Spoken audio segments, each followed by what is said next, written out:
Bienvenue au podcast Le Sac du Car. Mon nom est Didier Orméjus et si vous regardez le podcast via notre chaîne YouTube, vous voyez que comme à l'habitude, je suis accompagné par Marc-André Chaloux. Et aujourd'hui, Marc-André, on va y aller de notre analyse, de notre avant-goût d'une des sections les plus relevées de toute la NFL. Je parle de la division nord de la NFC.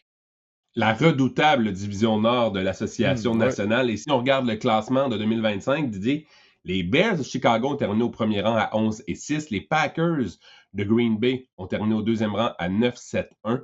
Les Vikings à 9-8 au troisième rang. Et les Lions de Détroit ont terminé au dernier rang de cette division-là, également à 9-8. On peut voir que c'est excessivement serré. Et ce qui est Mhm. intéressant, Didier, c'est que ce classement-là en 2025, c'était l'inverse du classement de 2024, alors que les Lions, les Vikings, les Ah oui? Packers et les Bears, c'était le classement. Donc, c'est une division imprévisible. Encore une fois, cette année, ça va être difficile de départager ces équipes-là. Mais cette division-là a également un total de 83 victoires entre eux au sein de la division depuis 2 ans. C'est la division la plus forte qui a donc le plus de victoires dans la NFL.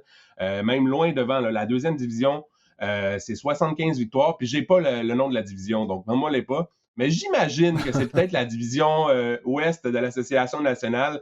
Tu sais que les Cards Ah, là, peut-être. viennent jouer, viennent faire mal aux Niners, aux Rams puis aux Seahawks. Oui, ben oui, parce que ces trois équipes-là ont participé aux éliminatoires. Donc, ouais, c'est Mhm. fort probable que c'est cette division-là. Ben oui, effectivement, au sein de la section nord de la NFC, ben oui, toutes les équipes ont affiché une fiche gagnante. C'est juste au Lyon que ça peut arriver, hein, ça, là, d'avoir une fiche gagnante et de ne pas participer aux éliminatoires. Mais c'est ça, j'ai hâte de voir ça cette année. Ça va être tout aussi relevé. Il y a eu des changements au sein de la division. Alors, ça ne sera pas nécessairement un copier-coller de 2025. Alors, on va commencer justement notre avant-goût de la section nord de l'Association nationale avec les Lions de Détroit. Les Lions qui sont allés de changement au niveau du groupe d'entraîneurs durant la saison morte, durant cette saison qui était décevante, parce que, bon, il faut se rappeler, à pareille date l'an dernier, les Lions étaient des aspirants au Super Bowl. Puis c'est drôle, Marc-André, parce que là, on dirait que, en tout cas, je ne sais pas, là, peut-être que moi je me trompe, mais il me semble que j'entends pas parler des Lions comme étant toujours des aspirants au Super Bowl comparativement à il y a un an. T'as raison, t'as raison. Après une fiche de 15-2 en 2024, ils sont tombés à une fiche de 9-8. Mhm. Évidemment, l'année dernière, on a congédié le coordonnateur offensif, pardon, John Martin, en cours de saison. Dan Campbell avait pris la relève. On a trouvé un nouveau coordonnateur offensif, Drew Petzing, qui était le coordonnateur offensif des Cards de l'Arizona. Il doit être heureux d'être parti de l'Arizona. Donc, si on regarde, ben écoute, premièrement, on a une question sur le groupe d'entraîneurs, d'ailleurs, de Alec Lalancette via Facebook. Il nous demande est-ce que les Lions, avec leur constant mouvement de personnel d'entraîneur, ont encore ce qu'il faut pour faire un long parcours éliminatoire? Sinon, quelle équipe a le plus de chances dans cette division de se rendre loin en éliminatoire? Mais si on regarde juste la portion des Lions, moi, est-ce que tu penses que Mhm. c'est quand même une équipe qui peut aspirer à tout le moins aux éliminatoires? C'est ce qu'on le dit. On pense que peut-être pas qu'elle est aspirante au Super Bowl, mais à tout le moins, là, moi, je les vois facilement revenir en éliminatoire cette année. Ouais, parce qu'il y a toujours du talent au sein des Lions, là. Pour moi, oui, ils sont des aspirants aux éliminatoires, définitivement. Tu sais, on mise toujours sur Jared Goff, sur Jameson Williams, Amon-Ra St. Brown, Jahmyr Gibbs. Bon, la ligne d'attaque, on va en parler plus tard, elle est peut-être pas aussi solide qu'elle l'était lors des dernières années, mais tout de même, là, les Lions, selon moi, demeurent une bonne formation. On s'en parle pour la défense, on va en parler tout à l'heure également. Mais on n'avait pas le choix que d'amener un changement là, au poste de coordinateur en attaque. Tu sais, tu l'as dit, ça n'a pas bien été pour John Morton. Alors, on va voir de quoi va avoir l'air cette attaque des Lions de Détroit avec leur nouveau coordonnateur, anciennement des Cardinals de l'Arizona. Les Cardinals, tu sais, avec Jacoby Brissett, on s'entend, Jacoby Brissett, c'est pas un grand carrière, mais cette attaque-là, elle était pas mauvaise l'année dernière. Tu sais, personnellement, moi, je trouvais en particulier l'attaque aérienne et même le jeu au sol, là, autant au sol que par la passe, je trouve que l'attaque des Cardinals, par moment, démontrait des belles choses. Alors maintenant, avec plus de talent, OK, je viens de mentionner le talent qu'il y a au sein des Lions, moi, je m'attends à ce que l'attaque des Lions se replace, du moins qu'elle soit plus constante qu'elle ne l'a été en 2025. Toi, qu'est-ce que tu en penses? Mais c'est exactement ça, l'attaque des Cars là, des dernières années. C'était une excellente attaque au sol avec James Conner en tête. J'ose maintenant imaginer ce que Drew Petzing peut faire avec un Jahmyr Gibbs. Maintenant, ça peut faire des Mhm. flamèches et c'est une attaque également qui utilisait beaucoup l'ailier rapproché, Trey McBride. On va en reparler plus tard Oui. de Sam Laporta. Ça pourrait être, au niveau fantasy, là, moi, Sam Laporta, je trouve ça intéressant cette année. Ce qu'il pourrait avoir comme cible ou comme ballon dans cette attaque-là de Drew Petzing. Et si on regarde rapidement le tableau des départs et des arrivées là, du côté des Lions de Détroit, écoute, il y a un gros départ là-dedans. C'est évidemment David Montgomery qui est parti pour Houston. On a comme arrivé, on a Isaiah Pacheco. On a fait vraiment du mouvement là, sur la ligne à l'attaque. Tyler Decker, oui, est parti. Graham Glasgow Mhm. aussi. Terrion Arnold est parti, mais contre son gré, et on l'a libéré parce que, Ouais. écoute, c'est ça. Le football est devenu secondaire pour lui, ça a l'air. Non, non, c'est ça. Problème avec la justice, là. Ah, Ouais, encore une fois, là. Ça va devenir une chronique de faits divers, là, notre affaire avec les Lions. exact, Mais oui, non, non, exact. mais c'est ça. Il y a eu des gros départs tout de même. Tu sais, Decker, ça faisait une décennie qu'il était là à la position de bloqueur à gauche quand même. Et puis là, maintenant, ben, il est parti à la retraite. Alex Anzalone, qui est un bon secondaire de ligne, va maintenant porter les couleurs à des Buccaneers de Tampa Bay. Donc, le visage des Lions n'est pas nécessairement le même qu'il l'a été là, lors des 3-4 dernières années, lorsque les Lions faisaient partie des meilleures formations de la NFL. Chose certaine, on aura une attaque tout aussi explosive en 2026, selon moi. Top 5 pour les verges et les points marqués par match, l'attaque des Lions la saison dernière. On a parlé de David Montgomery, de son départ. C'est la grande question. Là. On va commencer par ça du côté des Lions. Est-ce Hmm. que Jahmyr Gibbs peut prendre, on dit qu'il sera un porteur de ballon de 3 essais, est-ce qu'il peut prendre davantage de volume pour avoir encore une plus grande charge de travail dans cette attaque des Lions-là? On sait que l'année dernière, 250 portées, c'était un sommet pour lui dans sa carrière. Est-ce qu'on peut vraiment prendre en considération que Jimmy Gibbs va être efficace avec quoi, 300 portées maintenant? Ça, c'est une très bonne question, Marc-André. Parce que même lorsqu'on remonte à lorsque Gibbs jouait pour le Crimson Tide de l'Université d'Alabama, ben, il n'était pas seul dans le champ arrière. Tu sais, donc, il n'a jamais eu, du moins dans les rangs universitaires et dans la NFL, il n'a jamais eu à être le porteur de ballon, le numéro un, à toutes les semaines. Une fois qu'il est arrivé dans la NFL, comme tu sais, David Montgomery était là. On se partageait très bien le champ arrière, surtout lorsque Ben Johnson était le coordinateur offensif de l'attaque, bien sûr.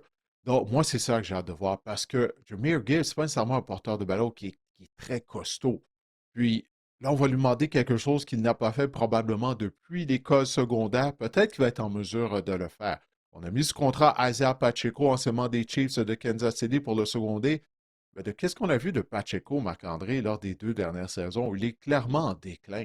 Alors moi, je ne me suis pas vraiment personnellement pour Pacheco. Peut-être je me trompe, peut-être que le changement d'air, le fait qu'il se retrouve avec une nouvelle équipe, ça va peut-être lui donner un vent de fraîcheur. Puis pour l'espace d'une saison, on va revoir Pacheco courir avec la même intensité, la même robustesse qu'il faisait en début de carrière. Mais lors des 2 dernières années, il a été ennuyé par des blessures. Il semble qu'il a ralenti. Alors moi, c'est ça. J'ai bien hâte de voir ça. Surtout que Dan Campbell, souviens-toi, durant le printemps, durant un dominican, il avait dit que on voulait vraiment remettre le ballon plus souvent à Jameer Gibbs, pas juste au sol, mais en tant que receveur. Alors, moi, c'est ce que je vais surveiller. C'est la chose numéro un que je vais surveiller du côté des Lions. Est-ce que Gibbs va être en mesure de tenir le coup et d'être tout aussi performant qu'il l'a été depuis le début de sa carrière avec l'augmentation de charge de travail? Si on se fie au mouvement de personnel que les Lions ont fait, ben c'est ça qu'on va faire. On a perdu Sonic and Knuckles, on est peut-être rendu à Sonic and Tails, l'ami là, de Ah, Sonic qui suit toujours derrière, qui est moins vite, qui suit toujours oui, non, derrière. je suis pas familier avec Non, Tails. Ouais, je suis pas familier avec ah, Tails. ben c'est Non, le petit non. renard là, qui est toujours le petit renard qui est toujours derrière. Lorsque tu jouais à Sonic là, OK. au Sega Genesis, t'avais Sonic puis Ouais. t'avais Tails en arrière qui suivait, qui arrivait en retard. C'est un peu ça, Isaiah Pacheco, je trouve. OK. Ah, ça me dit de quoi? Ça me dit de quoi? Moi, j'ai passé plus de temps à jouer à NHL puis à Madden sur le Sega Genesis. Ouais. J'étais pas très Bon, vous jeu l'avez vu, d'aventure. madame, Moi, c'est mesdames, juste des messieurs, jeux de j'aurais sport. essayé avec une autre référence de jeu vidéo. Ouais, mais ça me dit quelque chose. Mais là, on parle de Sega Genesis, ça fait quand même quoi, là? Plus de 30 ans, là, quand même. Là. Donne-moi une chance au moins pour celle-là, s'il te plaît. J'ai hâte de voir aussi Jahmyr Gibbs, Didier, comment on va l'utiliser dans le jeu aérien, parce que l'année dernière, il y a vraiment eu une augmentation assez criante. Là. Ça a été exponentiel, là, c'est son nombre de catchs et son nombre de cibles en situation de passe. Donc, c'est pour ça que Jahmyr Gibbs, nouveau fantasy, ça va être le porteur de ballon numéro 1 ou 2 repêché. Je vais Premier dans Hmm. le top 3 assurément de vos repêchages fantasy. Et je pense sincèrement, là, ici on revient à la réalité du football de la NFL, je pense que et fantasy et dans la réalité, Jahmyr Gibbs là, est voué à une grande, grande, grande saison. OK, OK. Ben, écoute, t'as l'air confiant. Écoute, j'ai aucun doute. Non, mais j'ai aucun doute concernant le talent de Jahmyr Gibbs. C'est comme je Mhm. l'ai dit, ce qui sera en mesure de tenir le coup, c'est ça que j'ai hâte de voir, là. Mais son talent est indéniable. Quel joueur, là. Parlons maintenant de la ligne à l'attaque. Il y a eu beaucoup de changements sur la ligne à l'attaque. On les a vus dans Mhm. la liste des départs. Départ de Taylor Decker, départ de Graham Glasgow, comme la ville. Euh, Ouais. Penny Sewell va passer de bloqueur à droite à bloqueur à gauche. Ça, c'est intéressant. Blake Miller, le choix de première ronde du dernier repêchage, lui va jouer comme bloqueur à droite. On a un nouveau centre également, Cade Mays.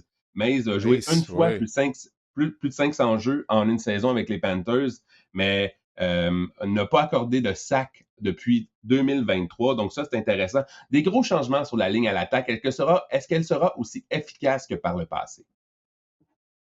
Oui, ben, la barre est très haute là, pour être tout aussi efficace qu'elle a été par le passé parce que c'est sûr qu'on parle beaucoup là, de Jared Goff, on parlait de David Montgomery, Jahmyr Gibbs, Amon-Ra St. Brown, bon, des joueurs de talent. Mais pour moi, le moteur des Lions, c'était la ligne à l'attaque là, durant ces grosses saisons-là. Parce qu'on avait la meilleure ligne offensive de toute la NFL. Là, au moins, on a utilisé des ressources, là. La ligne à l'attaque est devenue vieillissante. On a utilisé des ressources. C'est à parler de l'arrivée de Mace via le marché des joueurs autonomes. On a repêché Blake Miller pour être le nouveau bloqueur à droite. Donc, on était conscient de ça, là. Donc, on a quand même été en mesure d'aller chercher des joueurs de talent. Mais au niveau de la ligne à l'attaque, Marc-André, c'est tant de questions de est-ce que les 5 joueurs peuvent jouer ensemble? Est-ce qu'on peut avoir de la Mhm. cohésion, de la chimie? Parce que les meilleures lignes à l'attaque, ce n'est pas toujours les plus talentueuses. Ce sont l'unité de 5 joueurs qui jouent le mieux ensemble, qui communiquent le mieux. Alors ça va être à surveiller là, avec ces changements-là du côté de la ligne à l'attaque de Détroit. Pour ce qui est du changement de position pour Sewell, ben, à l'Université Oregon, il jouait à la position de bloqueur à gauche. Alors, c'est un peu un retour à la normale, entre guillemets, pour lui. Il l'a déjà fait, jouer à la position de bloqueur à gauche dans les rangs universitaires. C'est sûr que c'est pas comme dans la NFL, mais depuis son arrivée dans la NFL, ben, il est possiblement le meilleur bloqueur à droite de toute la NFL. Il est tellement athlétique.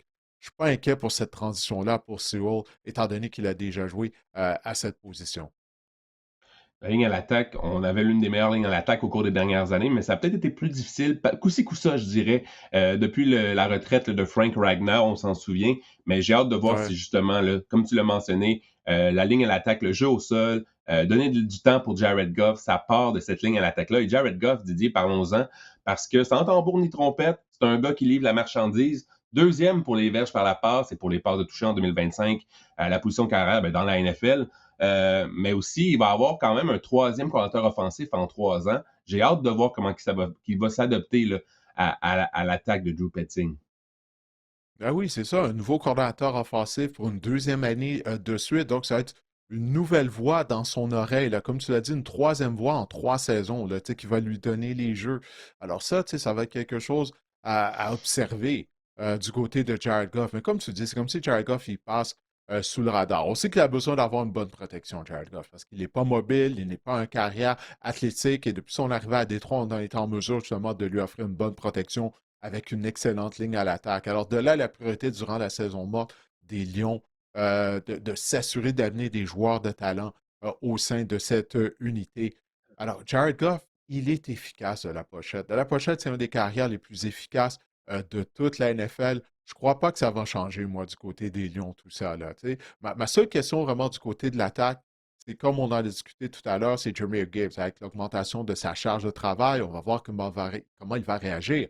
Il y a de la continuité au sein de l'unité offensive. Oui, il y a des nouveaux morceaux, particuliers du côté de la ligne à l'attaque, mais quand même, là, on a toujours nos piliers qui entourent très bien Jared Goff. Alors moi, je ne suis pas inquiet pour la carrière de Détroit.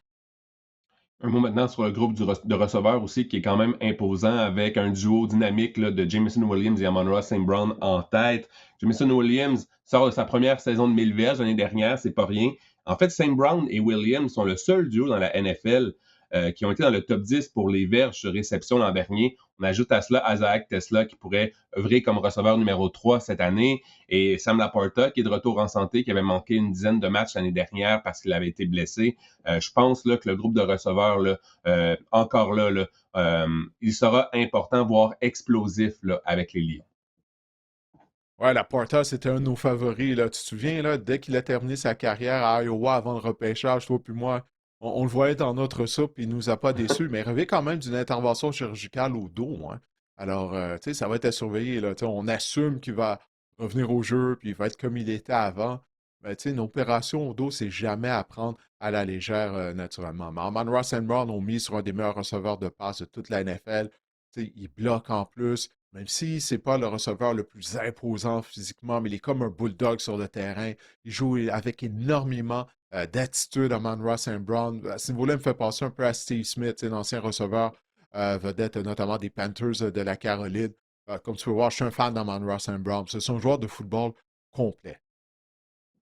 En défense maintenant, est-ce que la défense va pouvoir rester en santé? C'est vraiment la grande question chez les Lions. En termes de jeux ratés, la défense, c'est la défense des Lions qui a éprouvé, qui a raté le plus de matchs là, au cours des 2 dernières années. Donc, on n'a pas été en santé pour diverses raisons. On se souvient là, que lors de la dernière année de Kevin Glenn, de Aaron Glenn, on était décimé par les blessures en fin de saison. On a déjà des blessés une liste de blessés assez étoffée du côté des Lions. Brian Branch, on dit finalement, il a été placé sur la liste des blessés, donc devrait rater des matchs, mais on dit qu'on est quand même optimiste peut-être de le voir plus rapidement que prévu. Kirby Joseph, il y a des problèmes récurrents à un genou. On a une situation précaire dans la tertiaire également avec justement la libération de Terrion Arnold. Comment tu vois cette défense-là, Didier? Est-ce qu'on peut d'abord rester en santé? C'est ça la grande question, non? Oui, tu as raison. Écoute, ça a peut-être coûté une participation au Lyon, une participation au Super Bowl, là, tu sais, toutes les blessures qu'on avait eues à la fin de la saison il y a 2 ans. Puis même en éliminatoire, à chaque match, on perdait d'autres morceaux. C'est rendu les réservistes et réservistes qui jouaient du côté des Lions. Mais la défense de Détroit m'inquiète, Marc-André. Elle m'inquiète. C'est bon, là, Taron Arnold, on l'a libéré à la suite de ses problèmes avec la justice. Euh, Puis là, on a DJ Reed qui est un bon demi-coin, mais DJ Reed, initialement, on voulait qu'il soit notre demi-coin numéro 2. Là, il va se retrouver être le Mhm, demi-coin numéro 1 là, à la suite de la libération de Terrion Arnold. Alors, qui va jouer à l'opposé de DJ Reed? Il y a le vétéran Rocky Yassin qui est là, mais lui, il roule sa bosse. C'est pas un mauvais joueur, mais il y a une raison pourquoi, justement, il roule sa bosse. Pratiquement tous les ans, il se retrouve avec une autre équipe. Là, tu as parlé du fait que Branch, il n'est pas remis de la blessure qu'il a mis fait à sa saison l'année dernière. Kirby Joseph, ennuyé par un genou. Euh, Là, si tu parles de tes deux maraudeurs partants, Marc-André, donc il y a peut-être mhm. 3 des 4 positions au niveau de la tertiaire qui sont présentement des points d'interrogation à Détroit. Puis ça m'effraie énormément. J'ai l'impression que les Lions vont peut-être se retrouver tu sais ça, dans des matchs à haut pointage, là, semaine après semaine, à cause de cette tertiaire qui est très suspecte. Et même lorsque Branch va revenir au jeu, tu sais, ça va peut-être lui prendre un certain temps, parce qu'on parle d'une déchirure en tendon d'Achille, si je me souviens bien, hein, pour Branch. Alors, Mhm. tu sais, ce qui va être le même immédiatement dès son retour au jeu, ça reste à voir. On a de bons éléments, là. On a, entre autres, Jack Campbell qu'on a re-signé là, durant l'entre-saison. Mais oui, la tertiaire Mhm. m'inquiète, Didier, et le front défensif m'inquiète. Qui va seconder Aiden Hutchinson pour chasser l'écart? On fonde beaucoup d'espoir sur Derek Moore, un choix de deuxième ronde de Ouais. l'Université du Michigan. Par contre, Derek Moore est blessé pour l'instant, devrait rater quelques jours au camp d'entraînement. Ne prend pas part au camp d'entraînement en ce moment. Ça, c'est une autre grosse nouvelle. Mais qui va aider, qui va chasser l'écart avec Aiden Hutchinson, Didier? C'est ça la grande question. Mais ça fait 3 ans qu'on se pose cette question-là, Marc-André. Ça fait 3 ans. Tu sais, qui va chasser le quart à l'opposé d'Aiden Hutchinson? Souviens-toi, je crois que c'est il y a 2 ans, on avait mis sous contrat de Darius Smith. Bon, ça n'a pas vraiment fonctionné. On est à la recherche d'un secondaire, d'un ailier défensif pour donner un coup de pouce à Hutchinson. On a mis sous contrat à DJ One-Up, anciennement des Panthers de la Caroline et des Vikings du Minnesota. Mais l'année passée, seulement 3 sacs, alors qu'il jouait pour Mhm. les Panthers à Caroline. Son sommet en carrière, c'est 8 sacs en une saison. 2 fois, il est en mesure de réussir au moins 8 sacs. Alors, s'il pourrait amener ce genre de production-là, 8 sacs, là, tu sais, on ne parle pas de 10 sacs, là, mais 8 sacs, tu sais, puis en générant de la pression également régulièrement sur les carrières adverses, ben ça donnera un solide coup de main à Aiden Hutchinson. Mais si on a le one-homme qui réussit 3, 4 sacs seulement, ça ne sera pas suffisant, j'ai l'impression. Et encore une fois, avec cette mauvaise tertiaire, on va devoir presser les carrières. On va devoir trouver une façon pour que les carrières se débarrassent plus rapidement du ballon. Peut-être que ça va être d'utiliser des blitz. Encore une fois, quand tu vis par le blitz, tu meurs par le blitz. La pression ne se Mhm. rend pas. Tu es susceptible d'accorder des longs jeux, des jeux explosifs, surtout avec la tertiaire suspecte qu'on a à Détroit. Émile Ross 87 sur Instagram nous demande, en tant que fan numéro un des Lions au Québec, écoute, ça c'est pas rien, pensez-vous que les Lions vont rebondir de leur année 2025 décevante? Ça, c'est une bonne question parce que, on l'a mentionné plus tôt, la division, elle est quand même ardue. Oui, oui, non, c'est vraiment une très bonne question. Écoute, les Lions ont terminé quoi? Avec une fiche de 9 victoires et 8 défaites. À cause de la défense, malheureusement, j'ai l'impression qu'on va probablement terminer avec une fiche similaire, je crois, à Détroit. Tu sais, c'est à cause de la défense, vraiment, Marc-André. Tu sais, j'ai confiance au nouveau coordinateur offensif, comme je t'ai dit, mais défensivement, il manque déjà des morceaux. On vient de commencer le mois d'août. Puis, il y a des joueurs qu'on ne sait pas quand est-ce qu'ils vont revenir au jeu. Alors, malheureusement, pour répondre à la question, ben, je pense que ça risque fortement d'être du pareil ou même pour les Lions. Toi, qu'est-ce que tu en penses? Moi, je pense on risque peut-être voir une augmentation des victoires parce que le calendrier va être beaucoup plus facile. On a un calendrier de quatrième Ah, place. bon point. Écoute, Hmm. de dernière place en 2026, on a 7 matchs contre des équipes qui ont participé aux éliminatoires seulement l'année dernière. 2 matchs contre des formations avec des fiches gagnantes à l'extérieur de notre propre division. Donc, les Lions, écoute, je regarde le calendrier, c'est assez. Écoute, je peux le prendre le calendrier, ça peut être le fun de faire l'exercice. Je l'ai devant moi. On affronte donc rapidement les Saints, semaine numéro 1, ensuite Buffalo, mais ensuite les Jets, les Panthers, les Cards. On affronte les Dolphins dans ça. On affronte les Titans, entre autres, à l'extérieur de la division. On Ouais. affronte les Les équipes du Giants. top 5 du repêchage. Exact. Donc, je pense qu'on va pouvoir engranger plus de victoires à cause justement qu'on a un calendrier favorable, mais ça reste à voir, évidemment. La défense, moi aussi, là, je pense que ça va être le talon d'Achille de cette équipe-là. Oui, oui, mais bon, ça aide là, d'affronter les Dolphins, les Titans, les équipes du bas du Les classement. Giants, les Mais Cards. ouais, ouais, exact. Donc, ouais, écoute, hey, c'est tant mieux, là, tu sais. Si les Lions peuvent terminer avec une fiche supérieure à 9 victoires et 8 défaites, je vais être très heureux pour eux. Mais j'ai hâte de voir ça défensivement, là. Ça, c'est un gros point d'interrogation pour moi. PA de l'âge via Facebook nous demande bonjour messieurs, merci d'avoir réagi à mon hot take kamikaze sur Cam Ward. Maintenant, Ouais, ça l'était NFC vraiment Nord. kamikaze. Ouais. Est-ce que la fenêtre des Lions s'est déjà refermée et est-ce que ça met Coach Campbell sur un siège éjectable, Didi? Je crois pas que Dan Campbell se retrouve sur un siège éjectable. Personnellement, là, je ne sais pas qu'est-ce que tu en penses, mais Moi pour non ce plus. qui est de la fenêtre, toi non plus, ouais, bon, on s'entend là-dessus. Euh, pour la fenêtre, elle est beaucoup moins grande qu'elle était là, il y a 2 ans. Tu es obligé d'admettre ça, là. Surtout, encore une fois, à cause de l'unité défensive. Ça m'a pas l'air d'être une défense de calibre de championnat ou d'équipe qui aspire au Super Bowl, personnellement. J'ai rien à rajouter, je suis un peu de ton avis. Je pense qu'on a, Ouais. on a fait des ajouts sur la ligne à l'attaque via le repêchage, là. Ça, c'est intéressant parce qu'on avait, je pense, un plus grand besoin, parce qu'on voulait justement garder cette attaque explosive-là, parce qu'on a des armes en attaque pour marquer une 35 points par match, ça c'est sûr. Mais il va falloir peut-être le remodeler notre défense là, pour les prochaines saisons si on veut être plus compétitif. Je vais dire ça comme ça. Samuel Lévesque sur Facebook. Qu'est-ce qui manque au Lyon pour se reprendre de l'année passée? J'ai envie d'y croire, mais est-ce que les changements apportés sont bons? Bon, ça revient à tout ce qu'on a dit là, au cours des Mhm. dernières minutes. Je pense que la défense, peut-être, va être, comme je l'ai dit, le talon d'Achille de cette équipe-là. Je pense que ça pourrait. On a une bonne attaque, mais la défense, c'est ça le gros point d'interrogation, non? Oui, oui, bon, non, absolument. Merci Samuel pour ta question. Samuel nous envoie des questions régulièrement. Parce que là, les Lions, la situation dans laquelle les Lions se retrouvent, c'est la situation généralement des équipes qui participent au Super Bowl ou qui gagnent le Super Bowl se retrouvent. Tu sais, on vient piger dans le groupe d'entraîneurs des Lions à tous les ans. On a perdu Ben Johnson.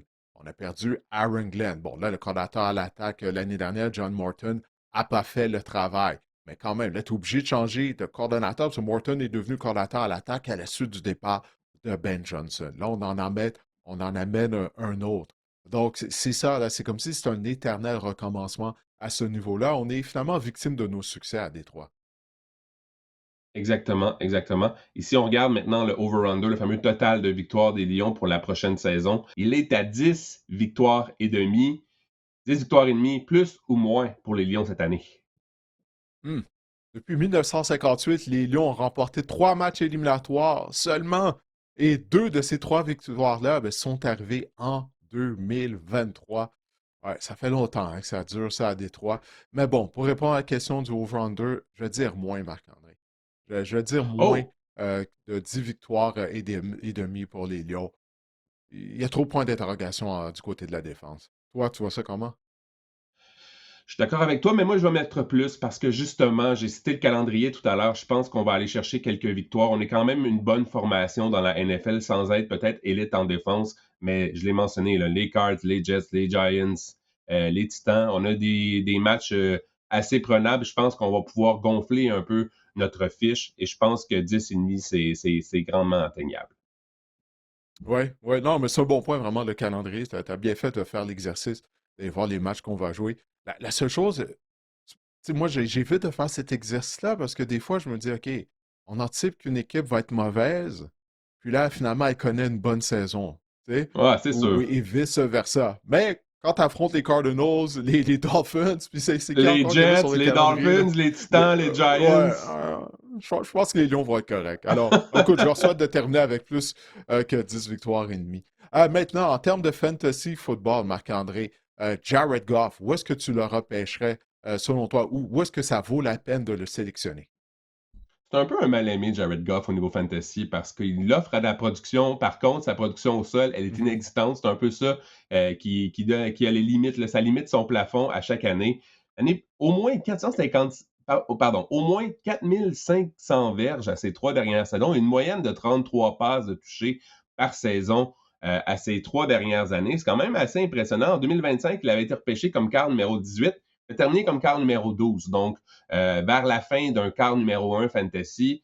On sait mhm. qu'un quart numéro 1 fantasy, c'est dans le top 12 qu'il faut que tu termines. Quart numéro 16, tu vois en ce moment, choix de 11e ronde. Je pense que c'est un solide quart numéro 2 et un quart numéro 1 selon l'affrontement qu'on peut insérer dans notre formation à juste lorsque l'affrontement est bon, en fait. Et on vient de le voir sur le calendrier, il va y avoir beaucoup d'affrontements bons pour Jared Goff. Fait que peut-être le mettre sur votre banc, c'est une bonne idée.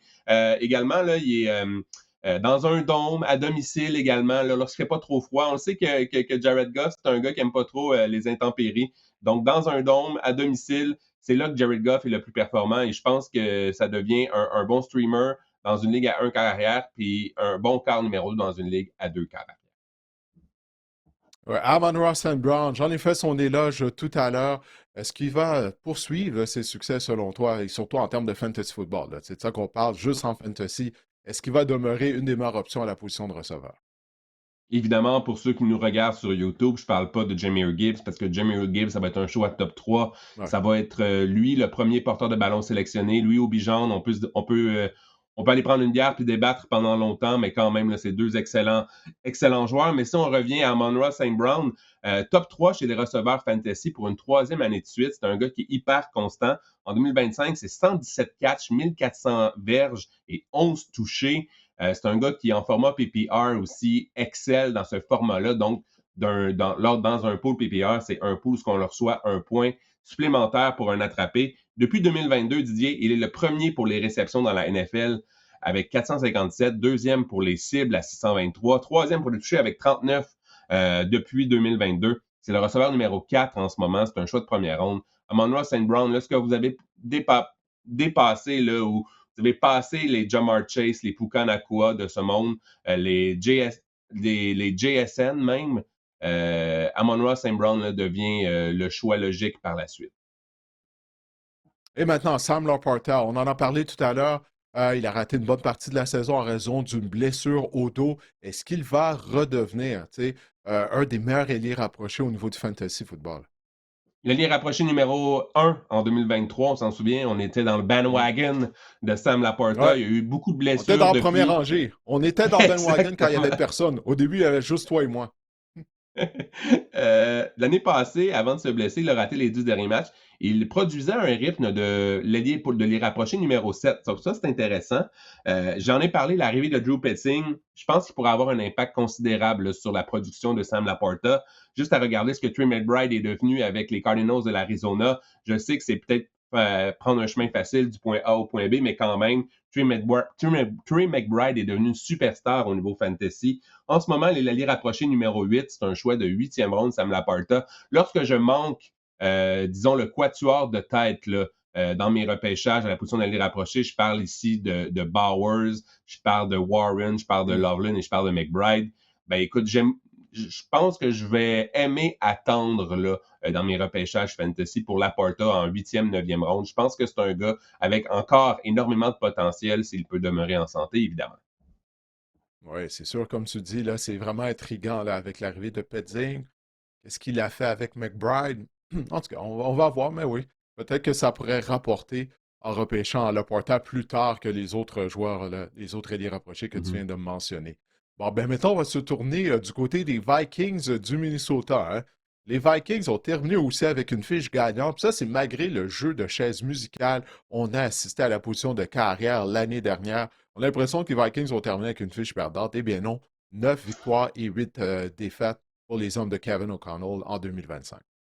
Et on a conclu la saison sur une bonne note avec 5 victoires de suite avec J.J. McCarthy au poste de quart.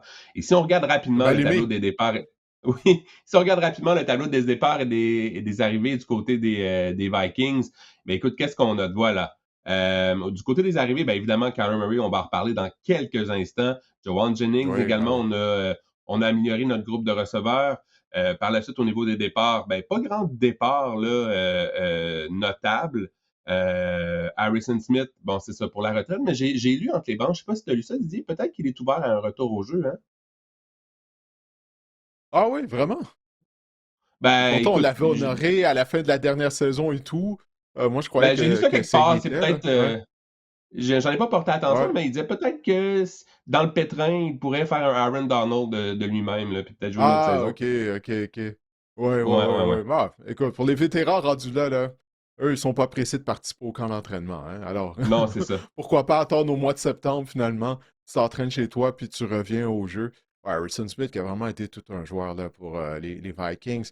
Mais c'est ça, mais comme tu dis, on a perdu des joueurs au niveau de la ligne défensive. Bon, Jonathan Allen, Javon Hargrave, quand même, dans la rotation. Tu as besoin d'avoir au moins 7 à 8 joueurs que tu peux mettre dans la rotation au niveau de la ligne défensive. CJ Ham, centre-arrière, hein, centre-arrière sont rendus des dinosaures. Alors lui aussi, il a Mhm. tiré sa révérence à la fin de l'année, ouais. Et si on rentre dans le croustillant immédiatement, l'attaque, 26e pour les points Mhm. par match l'année dernière, 28e pour les verges par match. Mm. Et évidemment, la grande question, et c'est Mathieu Labbé qui va nous la poser sur Facebook. Salut les boys, je voulais Ah, savoir notre selon grand vous, partisan des Vikings. exact, Didier va mettre le genou au sol devant Kyler Murray à partir du 6e, 7e ou 8e match de la saison. Évidemment, il dit blague à part, j'espère juste avoir une bonne saison de la part de mes Skulls. Il y a beaucoup d'intros d'incertitudes au poste de carrière au Minnesota pour prédire qu'ils vont gagner de la division. C'est la grande question, Oh, Didier. oh. Kyler Murray ou J.J. McCarthy? Ouais, ah, là, Mathieu vient de faire un petit pas de recul là, en admettant qu'il y a beaucoup d'incertitudes au poste de carrière. Pour les gens qui ne savent pas, Mathieu nous avait fait parvenir. On aurait dû la ressortir aujourd'hui. J'ai juste Mhm. pensé à ça. J'aurais dû la ressortir. La photo, elle est toujours sur ma page Instagram, de toute façon. Mais il avait, avec l'intelligence artificielle, il a fait une photo de Kyler Murray assis dans un trône comme un roi. Puis moi, à genoux devant Kyler Murray, parce que j'ai mes doutes face à Murray. Mais c'est ça, là du côté des Vikings, Marc-André. C'est aussi simple que ça.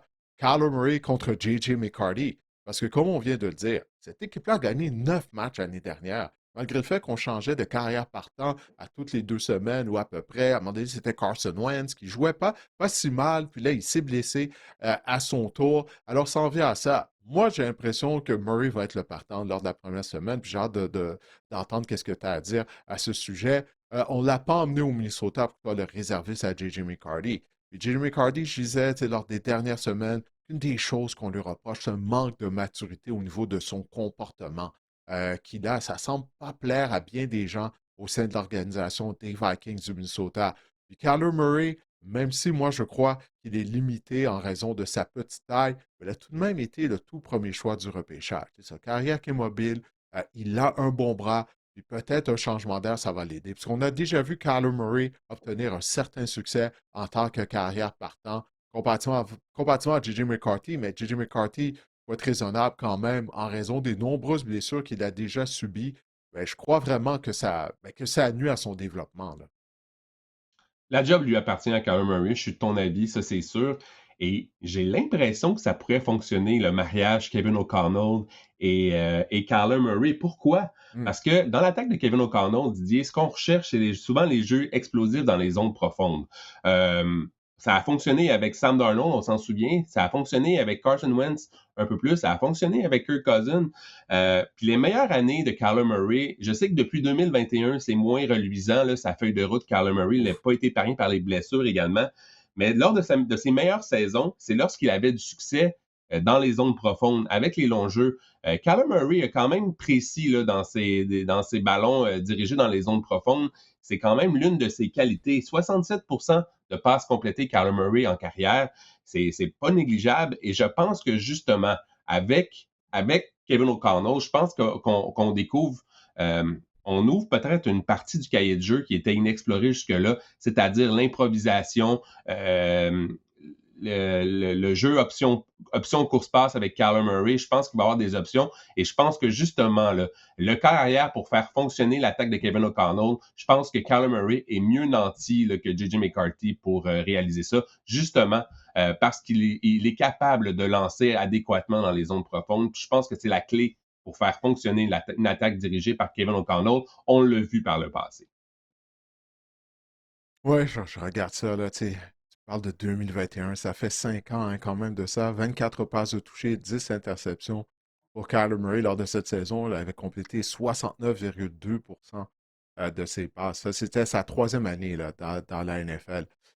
Mais écoute, oui, je suis d'accord avec ce que tu viens de dire. Bon, il ajoute une dimension qu'on n'a pas Ouais. vraiment. Quoique McCarthy n'est pas un mauvais athlète, hein, toutefois, tu sais, il est surprenant avec ses jambes. Il est plus rapide qu'on Mm-hmm. pense, mais il n'est pas aussi rapide, explosif et vif que Kyler Murray. Donc, ça, c'est vrai. Puis, si les receveurs sont couverts, à tout moment, Kyler Murray peut décamper et réussir une course. Donc, écoute, on voit ça du même œil. Tu sais, les deux, on croit que ça va être Murray qui va être le partant lors de la première semaine d'activité. On verra si on va avoir raison. Mais, tu sais, pour J.J. McCarthy, moi, j'ai jamais cru que J.J. McCarthy avait l'étoffe pour être un carrière de concession à la suite de sa carrière universitaire. Parce qu'il jouait à l'Université de Michigan, tu sais, sous Jim Harbaugh. Tu sais, c'est principalement une attaque au sol. L'identité de cette attaque-là, c'était l'attaque au sol, là. Tu sais, qu'on utilisait avec Blake Corum notamment, puis on avait d'autres porteurs de ballon. On avait une superbe grosse ligne à l'attaque imposante, robuste. Et Murray, le manque de pas Murray, mais McCarthy, le manque de précision qu'on voyait lorsqu'il jouait à Mm-hmm. l'Université de Michigan, ben, c'est toujours là, ça. C'est sans compter qu'est-ce que Mm-hmm. je t'ai dit, il semble qu'il y a un manque de maturité, il est fragile depuis le début de sa carrière. Alors, c'est ça, écoute, ça, on va voir si ça sera vraiment Murray. J'ai hâte de voir l'attaque des Vikings et j'ai hâte de voir Kyler Murray qui est coaché par Kevin O'Connell, qu'est-ce que ça va donner. Puis il y a un certain potentiel, on est obligé de reconnaître, parce que les Vikings sont une bonne équipe. En plus de ça, tu te retrouves à lancer le ballon à J.J. Jefferson, à Justin Jefferson, à Jordan Addison, notamment, Joanne Jennings qui est là maintenant. Alors, il y a des belles armes à la disposition de Murray. C'est bel et bien lui, le carrière partant.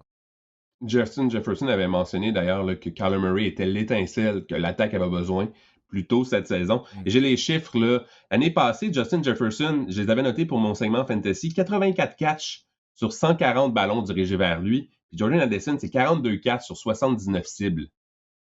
C'est c'est pathétique là. Ouais. Ouais, Pour non, des gars ben, de c'est ça. Il y a ce belle. talent-là. C'est que les passes manquaient de précision, c'est ça veut dire, parce qu'on a vu ces gars-là, tu Exact. sais, être productifs. Justin Jefferson, c'est un des meilleurs receveurs de passes de toute la NFL, mais la position de receveur, elle est dépendante à la position de carrière. Tu sais, c'est ça la réalité, hein.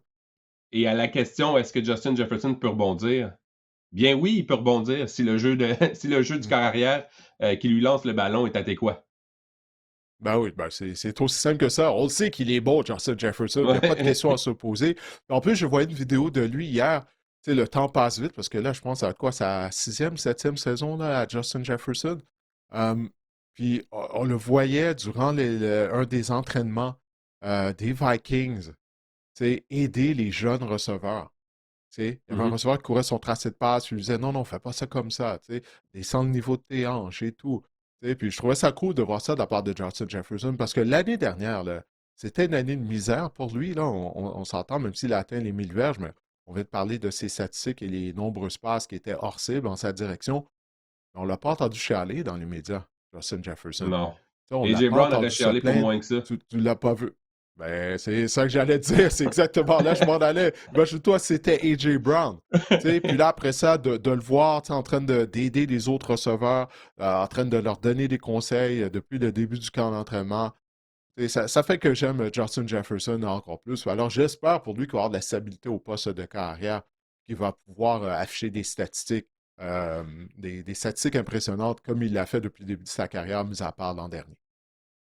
Si on parle de la défense, maintenant, c'est de Brian Flores, celle qui blitz beaucoup. C'est souvent la philosophie de Brian Flores en défense. On a des départs. Évidemment, on a oublié tantôt de parler de Jonathan Greenhard, qui est parti pour Oui, les Eagles également, qui sera remplacé par Dallas Turner, qui est un choix de première ronde en 2024, qui est prêt à prendre la relève. 8 sacs l'année dernière. Mais c'est surtout l'infusion de talent en défense via le repêchage, Didier. On a ajouté du 109. On a un vent de renouveau, un vent de changement. Ça commence avec Caleb Banks, le choix de première ronde. Dominic Big Citrus Orange, choix de troisième ronde. On a Jake Goldell à la position de secondaire. Jacoby Thomas en troisième ronde à la position de maraudeur. Et même Charles Deming, qu'on dit beaucoup de bien, à la position de midcoin en cinquième ronde. Vraiment, là, on a acheté des nouveaux éléments, du 109, de la jeunesse. J'ai hâte de voir ce que ça va donner.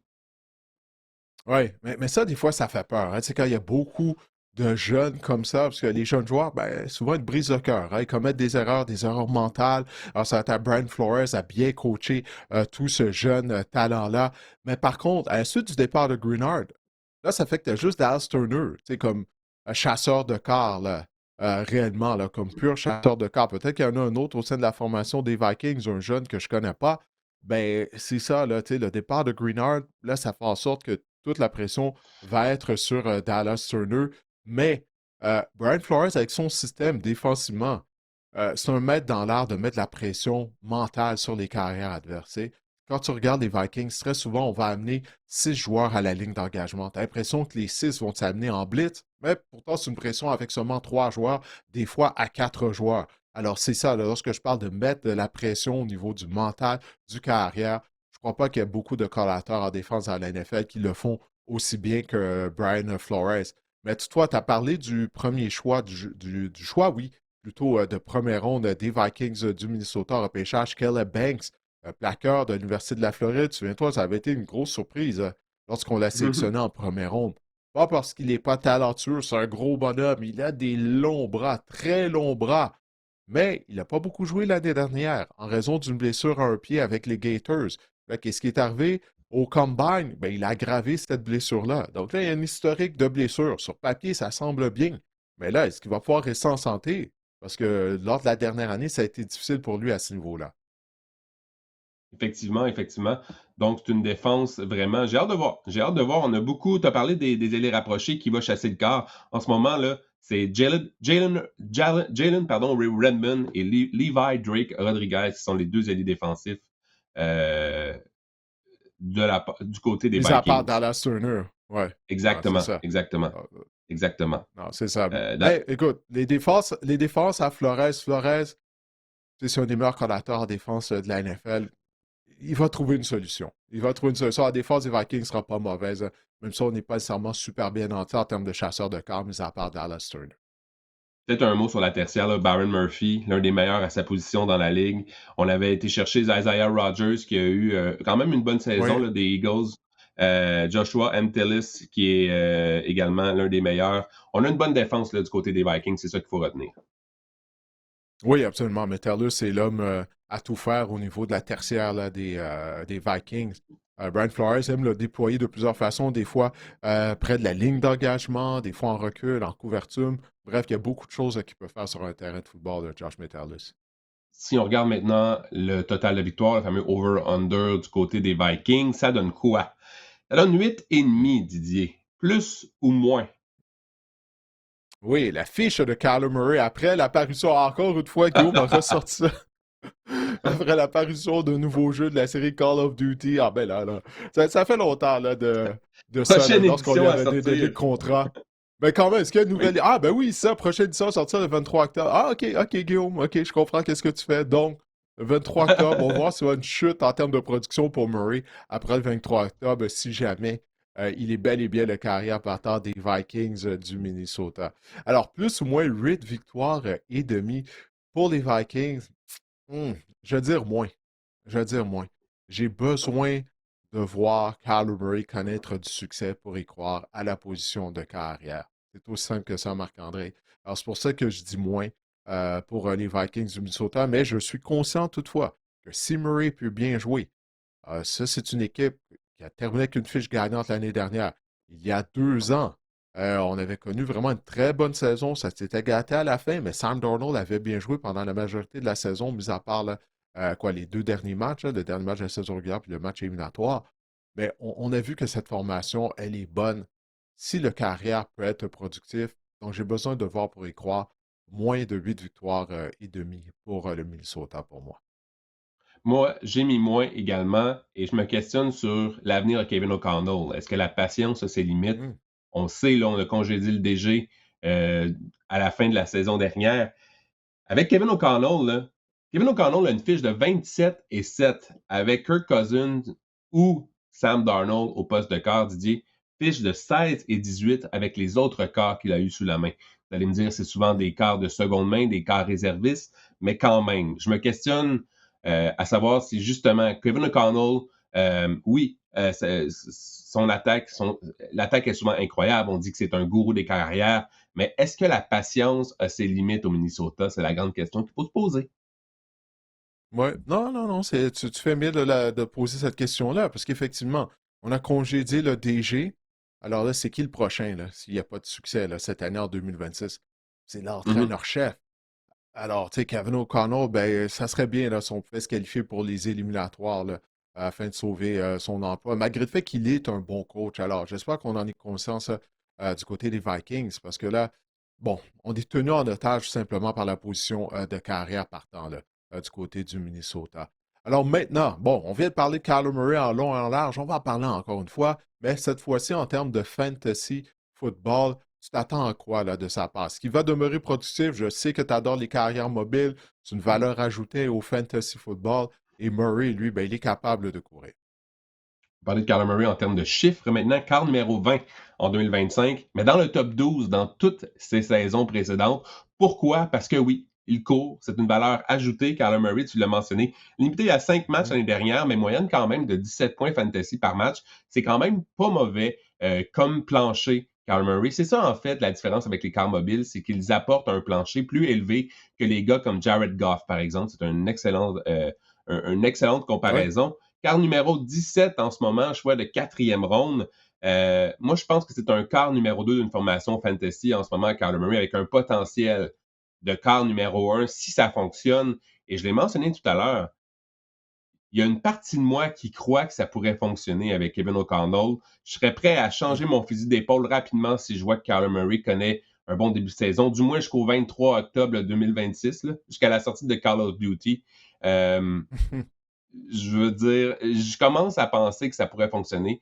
Je serais prêt à faire des mouvements, à changer d'opinion rapidement si Kyler Murray, je vois que ça fonctionne en début de saison.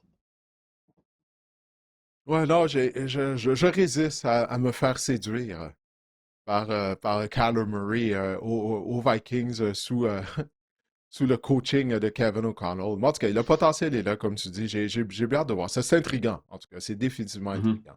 Maintenant, Justin Jefferson, est-ce qu'on va assister à sa renaissance en tant que receveur élite au fantasy football? Moyenne de 48 verges par match avec J.J. McCarthy au poste de corps en 2025. 48 verges, Didier, pour un receveur de la trempe de Justin Jefferson. Incroyable, hein? C'est épouvantable. Épouvantable. C'est Le point 48. positif. Le point positif là-dedans, c'est qu'il avait quand même été ciblé 31% du temps. Ça, c'est une production, ça, c'est une cible élite. C'est juste les élites, les receveurs élites au niveau fantasy, au-dessus de 30%, c'est vraiment énorme. C'est ça qu'on aime voir. J'ai mentionné son pourcentage de passes complétées, de passes captées tantôt, avec donc 84 des 140 ballons dirigés vers lui. Écoute, j'ai d'autres statistiques vraiment éloquentes à son sujet. 7080 verges lors des 5 dernières années. C'est bon pour le premier rang dans la NFL. Je parle des verges sur réception. C'est un receveur numéro 6 en ce moment, Justin Jefferson. Didier, c'est un choix de milieu de deuxième Mhm. ronde. Ça vient que ça part de risque, c'est sûr. Je pense que Justin Jefferson, on l'a dit, son talent est indéniable. Je pense que c'est une bonne position pour lui. En deuxième ronde, moi, je pense que je cliquerais pour le sélectionner parce que justement, je crois en Kyler Murray. Mais si vous ne croyez pas en Kyler Murray, j'imagine que vous ne croyez pas en J.J. McCarthy non plus. C'est peut-être un receveur là, qui va vous laisser un peu sur votre appétit lors de vos repêchages. Mais moi, je pense rembarquer dans le train Justin Jefferson cette année à ce prix-là. Oui, OK.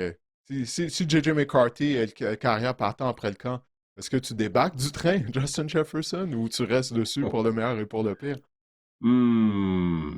Ça arrivera pas, premièrement. Hmm. Je suis pas mal convaincu de ça. Mais si ça arrive, euh, ça va être difficile. Je Qu'est-ce que tu fais? pense que je passerai. Je pense que je passerai. Ouais, même si le train est en mouvement, tu vas te lancer, tu vas essayer de rouler au sol, là, Parce te mettre que en petite boule, puis...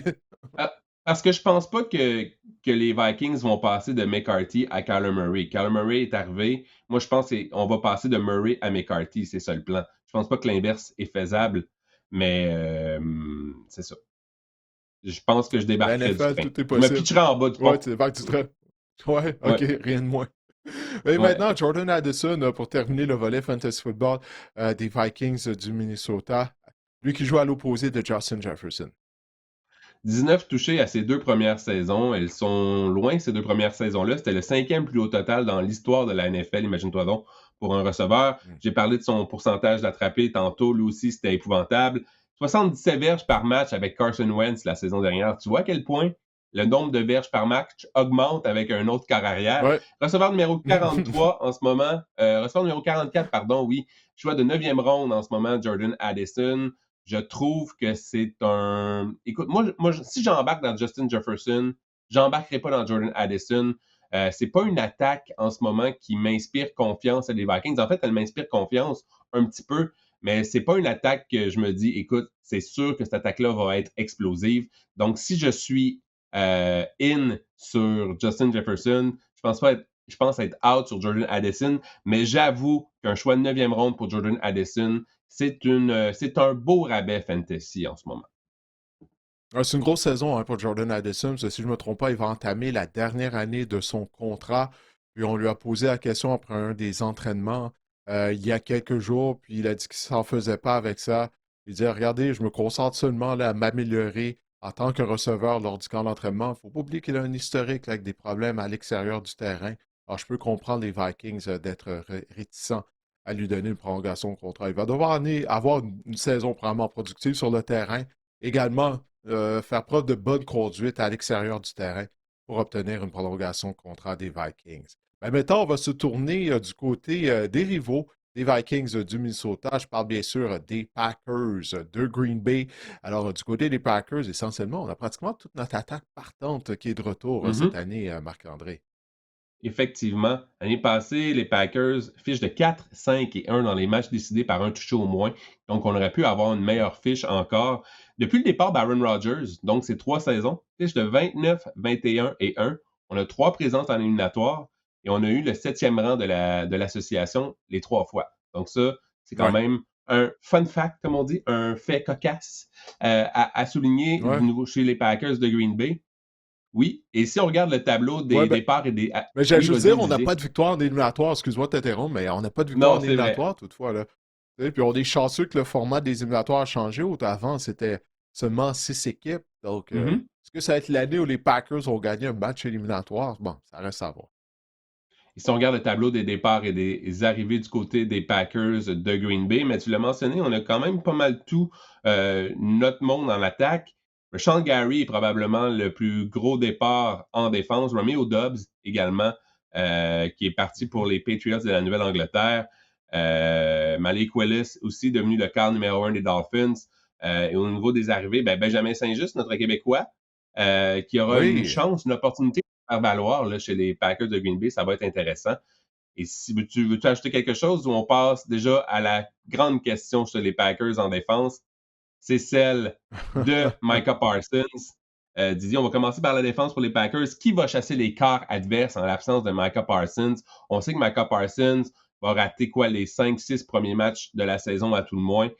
C'est la grande question. Est-ce qu'on va avoir assez de pass rush, là, on va pouvoir mettre assez de pression sur les carrières en l'absence de notre joueur étoile?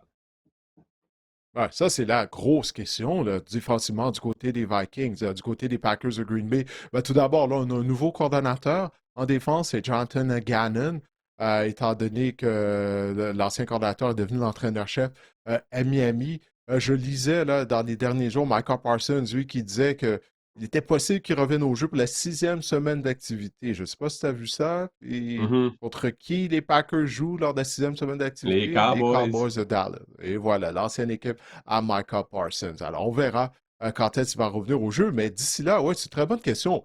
Parce que Rashawn Gary porte maintenant les couleurs des Cowboys de Dallas. Et puis, du moment que Micah Parsons s'est blessé l'année dernière, Gary est devenu l'homme invisible. OK? Ou à peu près, on ne le voyait pas, n'appliquait pas de pression sur les carrières. Alors, c'est une des raisons pourquoi ben, on n'a pas hésité à le laisser quitter via le marché des joueurs autonomes. Des joueurs autonomes. Mais ça, c'est une grosse question, Marc-André, parce que quand je regarde la formation des Packers, je vois pas de joueur en mesure d'appliquer de la pression constante là, sur les carrières adverses, mis à part, bien sûr, Micah Parsons, qui à ce niveau-là est un des meilleurs de la NFL. Mais Lucas Van Ness, ancien choix de première ronde, il est fait à la marchandise.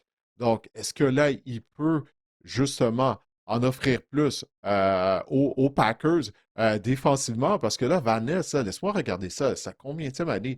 Écoute, il avait été le 13e joueur repêché de tout le repêchage en première ronde en 2023. Alors, 23, 24, 25, 26, ça va être sa 4e saison, Marc-André, à Lucas Van Ness. Il se doit d'en donner plus. Sa meilleure production en termes de sacs, ça a été lors de son année recrue, lorsqu'il a récolté 4 sacs. Après ça, 3 sacs et 1 sac et demi seulement l'année dernière. Oui, il a juste préparé à 9 rencontres, mais quand même, là, je pense que les Packers doivent regretter de l'avoir repêché. Puis même lorsqu'on l'avait sélectionné, bon, on disait que c'était un choix qui était basé sur le potentiel.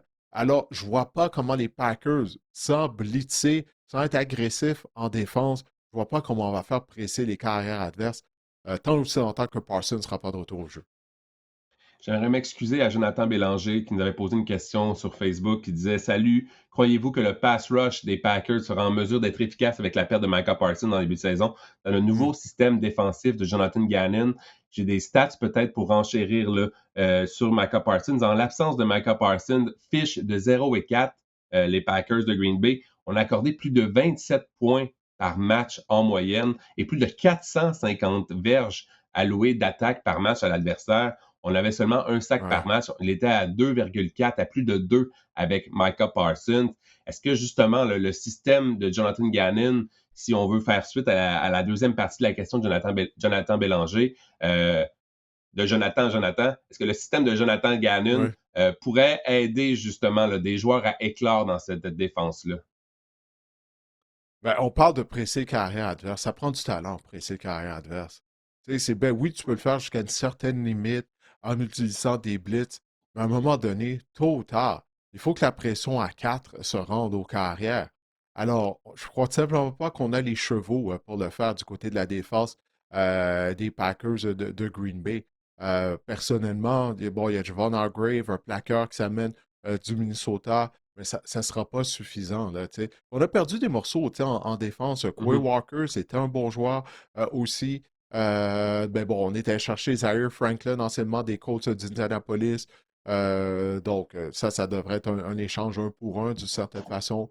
Mais pour répondre à la question, c'est ça. On n'a pas les chevaux, je crois, sincèrement, du côté des Packers, afin de générer de la pression, une pression constante sur les carrières adverses.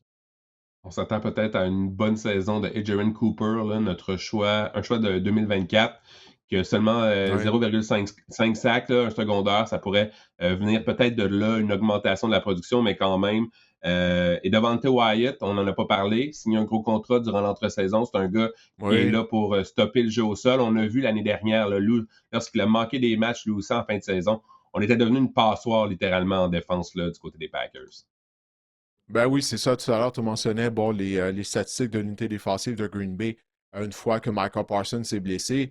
Mais là, lorsque Wyatt s'est blessé lui aussi, là, ben là, ça marchait plus, là. Alors, on l'a récompensé avec une prolongation de contrat. On devrait être solide contre la course, mais c'est contre la passe.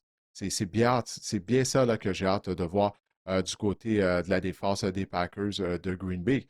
Est-ce qu'elle sera aussi bonne sous Gannon? Tu sais, c'est ça, là. Tu as un nouveau coordonnateur. Est-ce que le personnel qu'on a, ça va être un bon mariage avec la philosophie de Jonathan Gannon? Ça reste à voir aussi. Puis pour ce qui est de Benjamin Saint-Just, ben lui, il devrait continuer à avoir un rôle hybride, un peu comme il avait l'année dernière avec les Chargers. Je pense vraiment que c'est dans ce rôle-là que Benjamin est à son mieux, comme au début de sa carrière avec les Commanders de Washington. Tu sais, on le prenait, on l'utilisait face à des gros receveurs de passe. À l'occasion, on lui demandait également de couvrir des ailiers rapprochés. On l'envoyait comme demi-coin par moment aussi. Donc, je pense réellement que c'est là que Benjamin excelle. Et d'ailleurs, lorsque je l'avais eu en entrevue, après qu'il ait signé avec les Packers, ben, il disait que lors de ses conversations avec les Packers, c'était dans les plans de l'utiliser de cette façon. Alors, on verra si ça sera bel et bien le cas. Mais j'ai vu qu'il a réussi une interception qu'il a retournée pour un toucher là, lors de la première semaine du camp d'entraînement des Packers. Alors, il me semble que ça a été un bon départ pour lui. On a une excellente. Ben c'est ça, il y a un coup à jouer pour Benjamin Saint-Just dans la tertiaire, c'est sûr. On a d'excellents maraudeurs, là, Xavier McKinney en tête, entre autres, Evan Williams, mais les demi de coin, comme Mhm. je le dis, il y a une Ouais, c'est opportunité à là. saisir pour notre Québécois à ce niveau-là. C'est peut-être un peu plus faible, c'est tout mon avis. Mais Tom, c'est pas une bonne recette. Le manque de chasseurs de quart avec des points Ouais. d'interrogation à la position de demi-coin. Ouf, ouais, ça fait peur, là. Il y a potentiel que cette défense-là soit très généreuse. Plus on avance dans notre podcast, plus je me dis c'est une constante dans la division quand même, la défense des Lions, la défense des Packers. Ouais. Et je veux pas Mhm. dévoiler de spoiler, mais on va parler de la défense des Bears tout à l'heure. Il y a une Mm. constante là. Mm. Ouais, ouais, ouais. Ben, il risque d'avoir des matchs à haut pointage dans le nord de la nationale, possiblement. Si on parle de l'attaque maintenant, 16e pour les points par match et 15e pour les verges par match l'année dernière, c'est une attaque évidemment qui est axée sur le jeu au sol. Qui dit jeu au sol dit Josh Jacobs et qui dit Josh Jacobs Mm. dit démêler avec la justice durant l'entre-saison. Est-ce qu'il sera à son poste, Josh Jacobs? C'est la grande question. Il faut dire également qu'il a subi une blessure à un genou l'année dernière, qui a quand même limité ses performances sur le terrain, mais quand même, lorsque Josh Jacobs est au sommet de son art, il est l'un des meilleurs porteurs de ballon de la NFL. Ouais, mais est-ce qu'il n'est pas sur le début de la pente descendante, Josh Hmm. Jacobs? Tu sais, c'est ça là aussi. Là. Il a du kilométrage dans les jambes. Puis l'année dernière, tu sais, commençait à ralentir un peu la comparaison au Josh Jacobs qu'on a vu il y a quelques années, lorsqu'il a vu sa saison de quoi, de 1600 verges, si je me souviens bien. Mais d'abord et avant tout, est-ce qu'il sera même disponible? Parce que là, il n'a pas été officiellement accusé. Donc ça reste à voir encore une fois, là, tu sais. Rendu là, nous, on n'est pas des experts du système judiciaire américain, certainement pas, mais c'est ça. Donc, on va voir s'il sera accusé officiellement. Il y a une femme qui a porté des accusations contre lui. On va voir qu'est-ce qui va arriver. Parce que s'il y a une chose qu'on sait de Matt Lafleur, c'est qu'il aime courir avec le ballon, Marc-André. Il aime avoir une attaque équilibrée. Mais si jamais Jacobs doit rater des matchs, que ce soit en raison de ses problèmes avec la justice ou s'il se blesse, parce que là, tu sais, il commence, comme je viens de le dire, à prendre de l'âge, surtout à la position de porteur de ballon. J'aime vraiment pas les joueurs qu'il y a derrière lui. En fait, je trouve qu'on n'a pas vraiment de profondeur à la position de porteur de ballon derrière Josh Jacobs. Alors, ça va être définitivement quelque chose à surveiller, je crois, tout ça. Marshawn Lloyd connaît un fort camp du côté des Packers, ce que j'ai vu récemment. Mais Marshawn Lloyd, attendons avant de nous exciter. On le sait, il a été blessé. Son corps refuse qu'il joue au football depuis le début de la carrière dans la NFL. Est-ce qu'il va Hmm. passer à travers le camp d'entraînement sans blessure? Ça reste à voir, mais Marshawn Lloyd, peut-être un nom à retenir là, pour seconder Josh Jacobs. Ah, OK. On garde ça en tête. On garde ça en tête. OK, c'est bon. Et si on parle maintenant de Jordan Love et de ses receveurs, Didier, Jordan Love, ben, chose certaine, c'est qu'il n'aura pas réussi à gagner le Super Bowl à 27 ans, comme l'avait fait Aaron Ah, ben Rodgers et oui. Brett Favre, ça c'est sûr. Mais c'est un Mhm. corps arrière qui se classe parmi les meilleurs là, pour le pourcentage de passes complétées, l'efficacité à la position de carrière. C'est un bon corps arrière de NFL, je pense, Jordan Love, de plus en plus. Et on a vu également là, que les Packers ont décidé de lui donner de la clarté à la position de receveur de passe. On a échangé Dontavian Wicks, on a laissé partir Robbie O'Dobbs, on a mis sous contrat, on a donné une extension, une prolongation de contrat à Jaden Reed, à Christian Watson, à Matthew Golden l'an 2. Bref, c'est un groupe de receveurs. Là. On a vraiment, comme je le dis, plus de clarté à la position de receveur de passe. On sait où est-ce qu'on s'en va avec ce groupe-là. On a choisi ces joueurs-là. Je pense que ça pourrait être bénéfique pour Jordan Love. Ouais, Tucker Craft, là, qui est de retour en santé au début du camp d'entraînement. Il est quelque peu limité, mais on dit qu'il devrait être prêt à entamer la saison régulière. Il faut se rappeler de l'impact que Tucker Craft avait sur l'attaque des Packers avant de se blesser l'année dernière, là, Marc-André.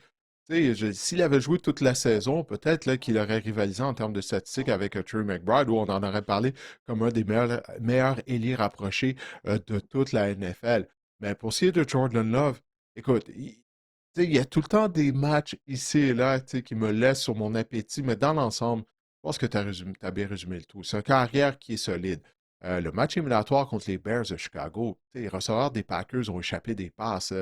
Sinon, Green Bay aurait pu sauver du Soldier Field avec la victoire. Alors, on n'a pas perdu à cause de Jordan Love, là, définitivement pas. Alors, on met sur un carrière qui est talentueux, un beau groupe de receveurs de passes. Et en raison de ce qu'on a dit au sujet de la défense, je pense que Jordan Love, il va avoir besoin de donner une grosse saison aux Mhm. Packers parce qu'on risque de se retrouver dans des matchs à haut pointage plus souvent qu'autrement.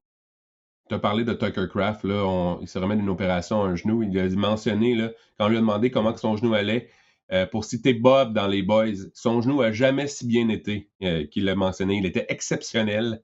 Ah Donc, oui? j'ai hâte de voir ce que OK. Tucker Craft peut faire parce que c'est un. Moi, je pense que c'est un gars, c'est un joueur d'impact du côté des Packers. On commençait à le voir la saison dernière.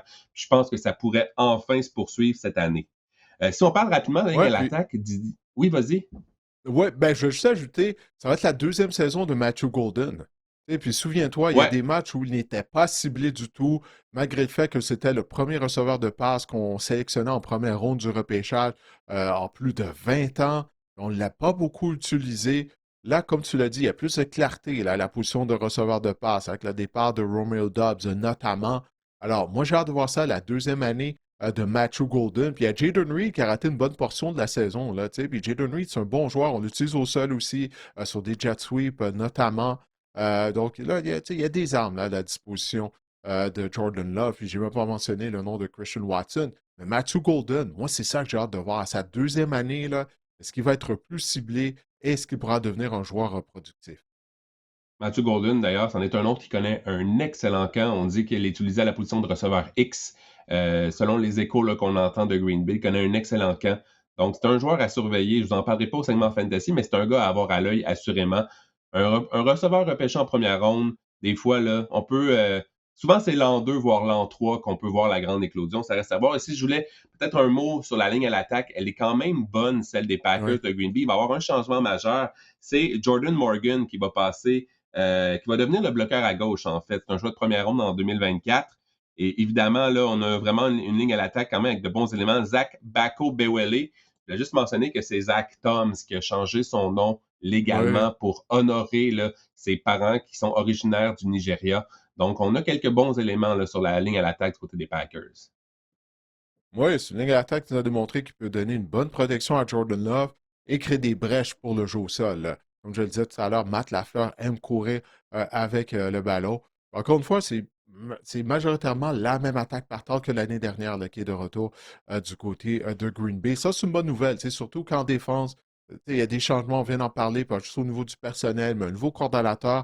Alors peut-être que cette défense-là ne sera pas nécessairement à point lors du premier quart de la saison et qu'on va devoir se fier un peu plus sur notre unité offensive du côté de Green Bay. Ben, écoute, Marc-André, je ne sais pas si tu as quelque chose à ajouter. Non. Sinon, on peut se tourner. Non? Bon, ben parfait.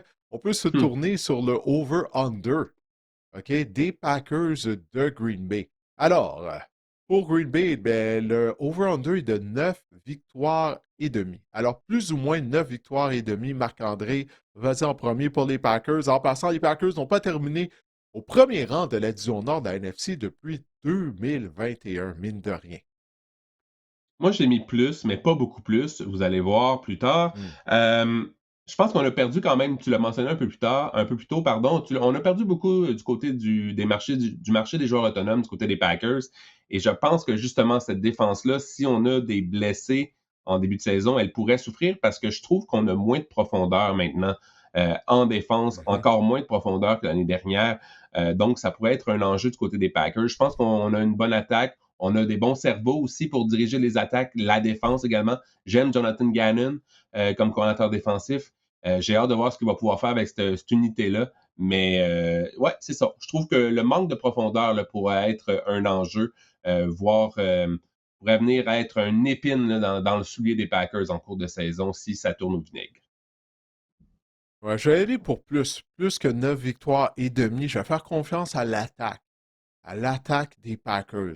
Tu sais, je l'ai mentionné à quelques reprises, hein, c'est majoritairement tous les partants de l'année dernière qui sont de retour à Green Bay. On a une carrière qui est solide en Jordan Love, Matt LaFleur, c'est un ancien coordinateur offensif. Je dis que cette attaque-là, en théorie, elle devrait être bonne. Là. Tucker Craft va être de retour, ce qui sera performant. Bon, ça reste à voir. La seule chose qui pourrait les dérouter, c'est Jacobs. Si Josh Jacobs a les problèmes, ses problèmes avec la justice viennent le rattraper ou s'il se blesse, j'ai hâte de voir ça là, avec les autres porteurs de ballon. Marshawn Lloyd, tu as mentionné. Alors, moi, j'y vais pour plus de 9 victoires et demi du côté de Green Bay. Maintenant, Fantasy Football. On va commencer avec, bien sûr, le carrière partant, Monsieur Love. Ça a l'air de quoi là, pour lui? Qu'est-ce que tu anticipes du côté de Jordan Love pour le Fantasy? Comme je le mentionnais, Jordan Love, c'est un meilleur quart dans la réalité qu'au niveau fantasy, assurément. Euh, parce que oui, en 2025, je l'ai mentionné plutôt, troisième pour la cote d'efficacité, sixième pour la cote comme passeur, le fameux passer rating. Euh, dans la NFL, mais il a terminé comme quart numéro 19 au niveau Mhm, fantasy. Vous voyez, ça ne se transpose pas au niveau fantasy. Pourquoi? Parce que mhm. l'attaque des Packers, c'est une attaque axée sur le jeu au sol. 16 points par match en 2025. Jordan Love, c'était quand même décevant. On est loin de sa saison recrue alors qu'il avait terminé comme quart numéro 5 au niveau fantasy. Je trouve qu'en ce moment, quart numéro 19, c'est à propos pour Jordan Love. Chouette de 12e ronde en ce moment. Je pense que c'est un gars tu l'as mentionné, l'attaque devra en donner davantage. Je pense que ça pourrait aider Jordan Love à connaître une meilleure saison fantasy. Je pense qu'en ce moment, c'est un quart numéro 2 d'une formation fantasy. C'est un gars que vous mettez sur votre banc dans une ligue à un quart arrière. Mais je pense que c'est peut-être un judicieux de le mettre sur votre banc et voir comment justement l'attaque des Packers va fonctionner en début de saison. Parce que, parce que je pense qu'en ce moment, c'est un quart numéro 2, oui, mais qui a un certain potentiel encore inexploré. Et justement, si on a besoin que Jordan Love en fasse plus en début de saison pour combler justement les carences en défensive, je pense qu'il pourrait être payant à ce niveau-là, au niveau fantasy. En mettant Josh Jacobs, là, tu t'attends à quoi, là, tu sais? C'est ça, Josh Jacobs, est-ce qu'il va être là, est-ce qu'il sera pas là? Alors, ça devient difficile afin d'évaluer son potentiel en termes de fantasy football, j'imagine. Ça a été une saison en deux temps l'année dernière pour Josh Jacobs. Entre la semaine numéro 1 et la semaine numéro 10, il a été le porteur de ballon numéro 5 au niveau fantasy, donc ça a super bien commencé. Puis le porteur de ballon numéro 13, le numéro 23, oui, à partir de la semaine numéro 13, au retour d'une blessure à un genou qui a semblé vraiment l'embêter durant la deuxième moitié de saison au grand complet. Par contre, en deux saisons avec les Packers, c'est plus de 18 opportunités par match pour Josh Jacobs. Et il a terminé dans le top 10 en termes de points par match lors de ces deux saisons. Ça, c'est intéressant. Et je parlais de l'efficacité de l'attaque au sol et du volume de l'attaque au sol des Packers tout à l'heure. Les Packers ont sélectionné le cinquième plus haut total de jeux au sol en 2025. C'est le porteur de ballon numéro 22 en ce moment. C'est un choix de fin de deuxième, début de troisième ronde de Josh Jacobs. C'est sûr que s'il est sur le terrain lors de la semaine numéro 1, à ce prix-là, c'est une aubaine. Mais encore là, il va falloir surveiller les nouvelles Hmm. là, au cours des prochaines semaines, à savoir la disponibilité de Josh Jacobs au cours de la prochaine saison. Mais je pense qu'en ce moment, Josh Jacobs, c'est une belle aubaine. Là, si vous avez, surtout en début de troisième ronde, avoir un porteur de ballon de sa trempe, je pense que justement, là, ça pourrait être faire partie d'une formule gagnante au niveau fantasy. Ouais, maintenant, Christian Watson, qui a été d'une certaine façon une belle surprise du côté des Packers l'année dernière, parce qu'il faut se rappeler que sa saison 2024 s'était terminée avec une grave blessure à un genou. Puis là, il a été en mesure d'être un joueur d'impact dès son retour au jeu. Tu sais, habituellement, on dit ah, ça prend 2 ans afin de revenir de ligaments croisés antérieurs déchirés. Mais Watson, écoute, il a été formidable dès qu'il est revenu au jeu. Immédiatement, il était la menace verticale qu'il a toujours été, en fait, depuis le début de sa carrière. Il a raté 20 matchs en 4 saisons, c'est énorme, Ouais, Christian ouais. Watson. Mais 2025, et tu l'as mentionné, dès son retour sur le terrain, la cible de choix là, pour Jordan Love, ciblé 20% du temps pour Christian Watson dans l'attaque des Packers la saison dernière. Euh, un autre chouchou des statistiques avancées, quatrième pour les verges par tracé couru. Ça, c'est une statistique prisée des petits whiz de stats avancées pour montrer justement l'efficacité d'un receveur. Il a été hautement efficace. Quatrième, ça, c'est derrière seulement Puka Nacua, JSN et Luther Burden, pour vous donner une idée. C'est le receveur numéro 29 en ce moment au niveau fantasy. C'est un choix de sixième ronde. J'aime beaucoup Christian Watson. On lui a donné un nouveau contrat. Pour moi, ça veut dire qu'on va lui faire confiance, on va le cibler à tout le moins 20% du temps, sinon plus, dans cette attaque-là. J'aime beaucoup la perspective fantasy de Christian Watson en ce moment, surtout comme choix de sixième ronde. Bon, ben écoute, on a fait le tour pour les Packers de Green Bay, ce qui veut dire qu'il ne reste plus qu'une formation au sein de la division nord de la nationale. Il s'agit des champions de cette division en 2025, les Bears de Chicago, qui nous ont surpris. Je ne crois pas qu'il y a bien des gens, mis à part Kevin Raphaël, qui croyaient que les Bears allaient terminer au premier rang de la division, mais ça a été le cas. Mais on assistait à du changement de personnel, toutefois, durant la saison morte, Marc-André. C'est ça la NFL. Hein. Tu ne peux jamais te reposer. C'est toujours un éternel recommencement. Il n'y a pas de fil d'arrivée, en fait. Là. On dirait que Ben Johnson, c'est devenu le nouveau Sean McVay. On est en train de créer un arbre, là, Ben Johnson. Puis tout ce qui pousse de cet Ah, arbre-là va devenir, on va aller chercher ça, les coordonnateurs offensifs, surtout de Ben Johnson. C'est un Sean McVay, Kyle Shanahan. C'est les arbres là, dans la NFL. Andy Reid, là, on peut peut-être mettre Ben Johnson, là, qui est un arbre, un jeune arbre en devenir, avec de ouais, jeunes pousses. Ben ouais, oui, les voilà. Bears. Ça a besoin d'un petit poteau pour le tenir, là. Oui, Mais c'est quoi exact. le terme, là? Mais Encore, ouais. mais quand même. Un tuteur. Mais oui, Un tuteur. C'est ça, oui. première victoire en éliminatoire là, pour les Bears la saison dernière depuis 2010. Évidemment, tu as parlé de changement. Press Taylor est le nouveau coordinateur offensif puisque Declan Doyle est rendu le coordinateur offensif des Ravens de Baltimore. Press Taylor était le coordinateur du jeu aérien des Bears, donc il y a quand même de la continuité à ce niveau-là. Mais Ben Johnson Mhm. va quand même continuer à appeler les jeux en attaque. Et si on regarde le tableau des départs et des arrivées du côté des Bears de Chicago, on a vu là, qu'on a fait vraiment un remodelage en attaque, spécialement la ligne à l'attaque. J'aimerais t'attirer ton attention. Évidemment, on ne peut pas passer sous silence le fait que DJ Moore est parti pour Buffalo, entre autres. Oui. Tremon Edmonds également est parti. Et Drew Dalman, bon, écoute, ça a pris un peu tout le monde par surprise, la retraite de Drew Dalman. Les Bears ont dû se revirer de bord rapidement. On a signé Garrett Bradbury, qui est dans le tableau des arrivées. Et on a repêché Logan Jones, également en deuxième ronde de l'Université Iowa. On dit de lui qu'il est le meilleur joueur de centre de la NCAA l'année dernière. En fait, il a remporté le trophée ou le récipiendaire du trophée du meilleur joueur de centre au niveau universitaire américain. Et Darnell Wright, là, si on veut poursuivre sur la ligne à l'attaque, prolongation de contrat de 4 ans, 16 millions de dollars, donc 93 millions garantis. On a quand Mhm. même dû remodeler notre ligne à l'attaque. C'est de bon augure là, parce que cette ligne à l'attaque-là a été vraiment efficace la saison dernière. Toi, qu'est-ce que tu vois, Didier, parmi les départs et les arrivées? Y a-t-il un nom qui te saute aux yeux en ce moment? Ouais, c'est un peu plate pour les Bears d'avoir été en mesure d'avoir dû déjà remodeler quelque peu cette ligne à l'attaque-là. Ça avait été une force. On se souviendra à quel point la ligne à l'attaque avait été mauvaise en 2025. Mais comme tu l'as dit, Dalman, il a joué un an avec les Bears. On a fait sa acquisition durant la saison morte l'année dernière. Puis là, ben, il a pris sa retraite. Mais il y a eu des départs du côté de la défense. Kevin Byard, le maraudeur. Bon, CJ Gardner-Johnson n'est plus là non plus. Tremaine Edmonds.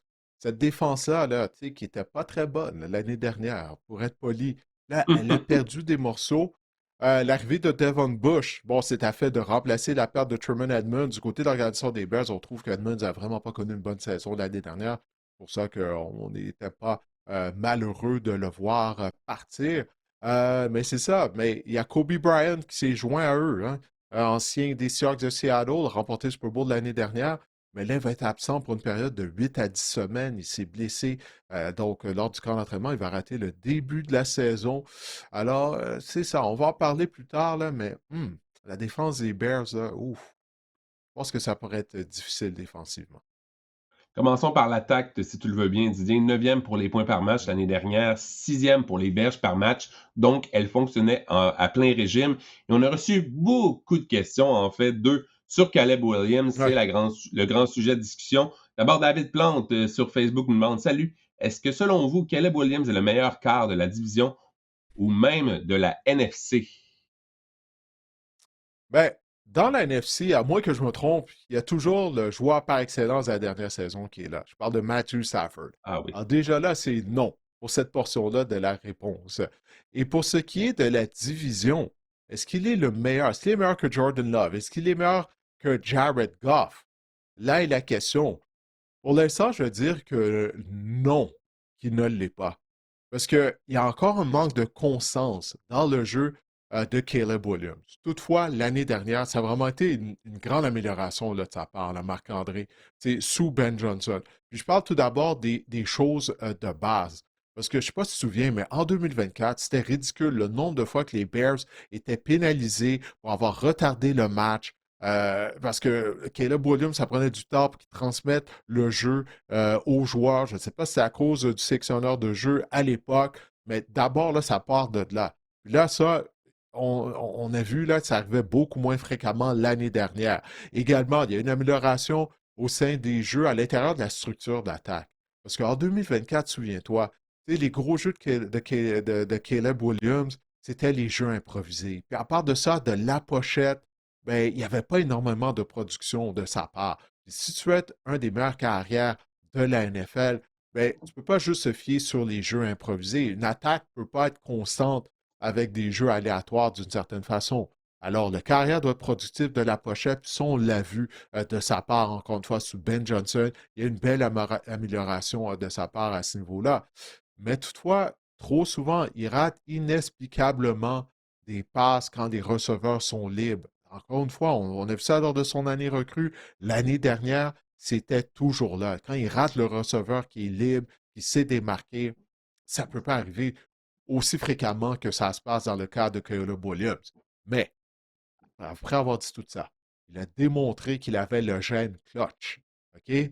On l'a vu, là. Il a mérité son surnom de Iceman, l'homme de glace. Au quatrième quart, combien de fois il a ramené les Bears de l'arrière afin de l'emporter lors des éliminatoires. La passe de toucher qu'il avait complétée contre les Packers sur son pied arrière. Regarde, je pense sincèrement, il y a juste lui dans la NFL qui est en mesure de compléter cette passe-là. Alors j'ai hâte de voir ça. L'an 2 de Caleb Williams sous Ben Johnson, c'est vraiment prometteur. Lors des 5 derniers matchs de la dernière saison, et j'inclus les éliminatoires là-dedans, le total de points marqués par les Bears et Caleb Williams dans les 3 premiers quarts était de 47 et au 4e quart seulement, ou en prolongation, de 77. Donc, tu parles de clutch. C'est ça, être clutch, Didier. Par contre, je suis d'accord avec toi. On devra trouver plus de constance là, dans le cas de Caleb Williams. C'est ça qu'il reste à travailler. 58% de passes complétées la saison dernière. Vous allez me dire que oui, il a amélioré son ratio de verges par passe tentée et de passes de toucher également la saison dernière, Caleb Williams, mais c'est ça. Il reste encore du travail à faire, à aller chercher cette constance-là. Et pour répondre, moi aussi, à la question de David Plante, est-ce que c'est le meilleur corps au sein de la division Nord de l'Association nationale? Je suis un peu comme toi. Je pense qu'en ce moment, non, mais c'est le corps qui est le plus flamboyant, ça c'est sûr. Et c'est le corps qui a aussi le plus de potentiel.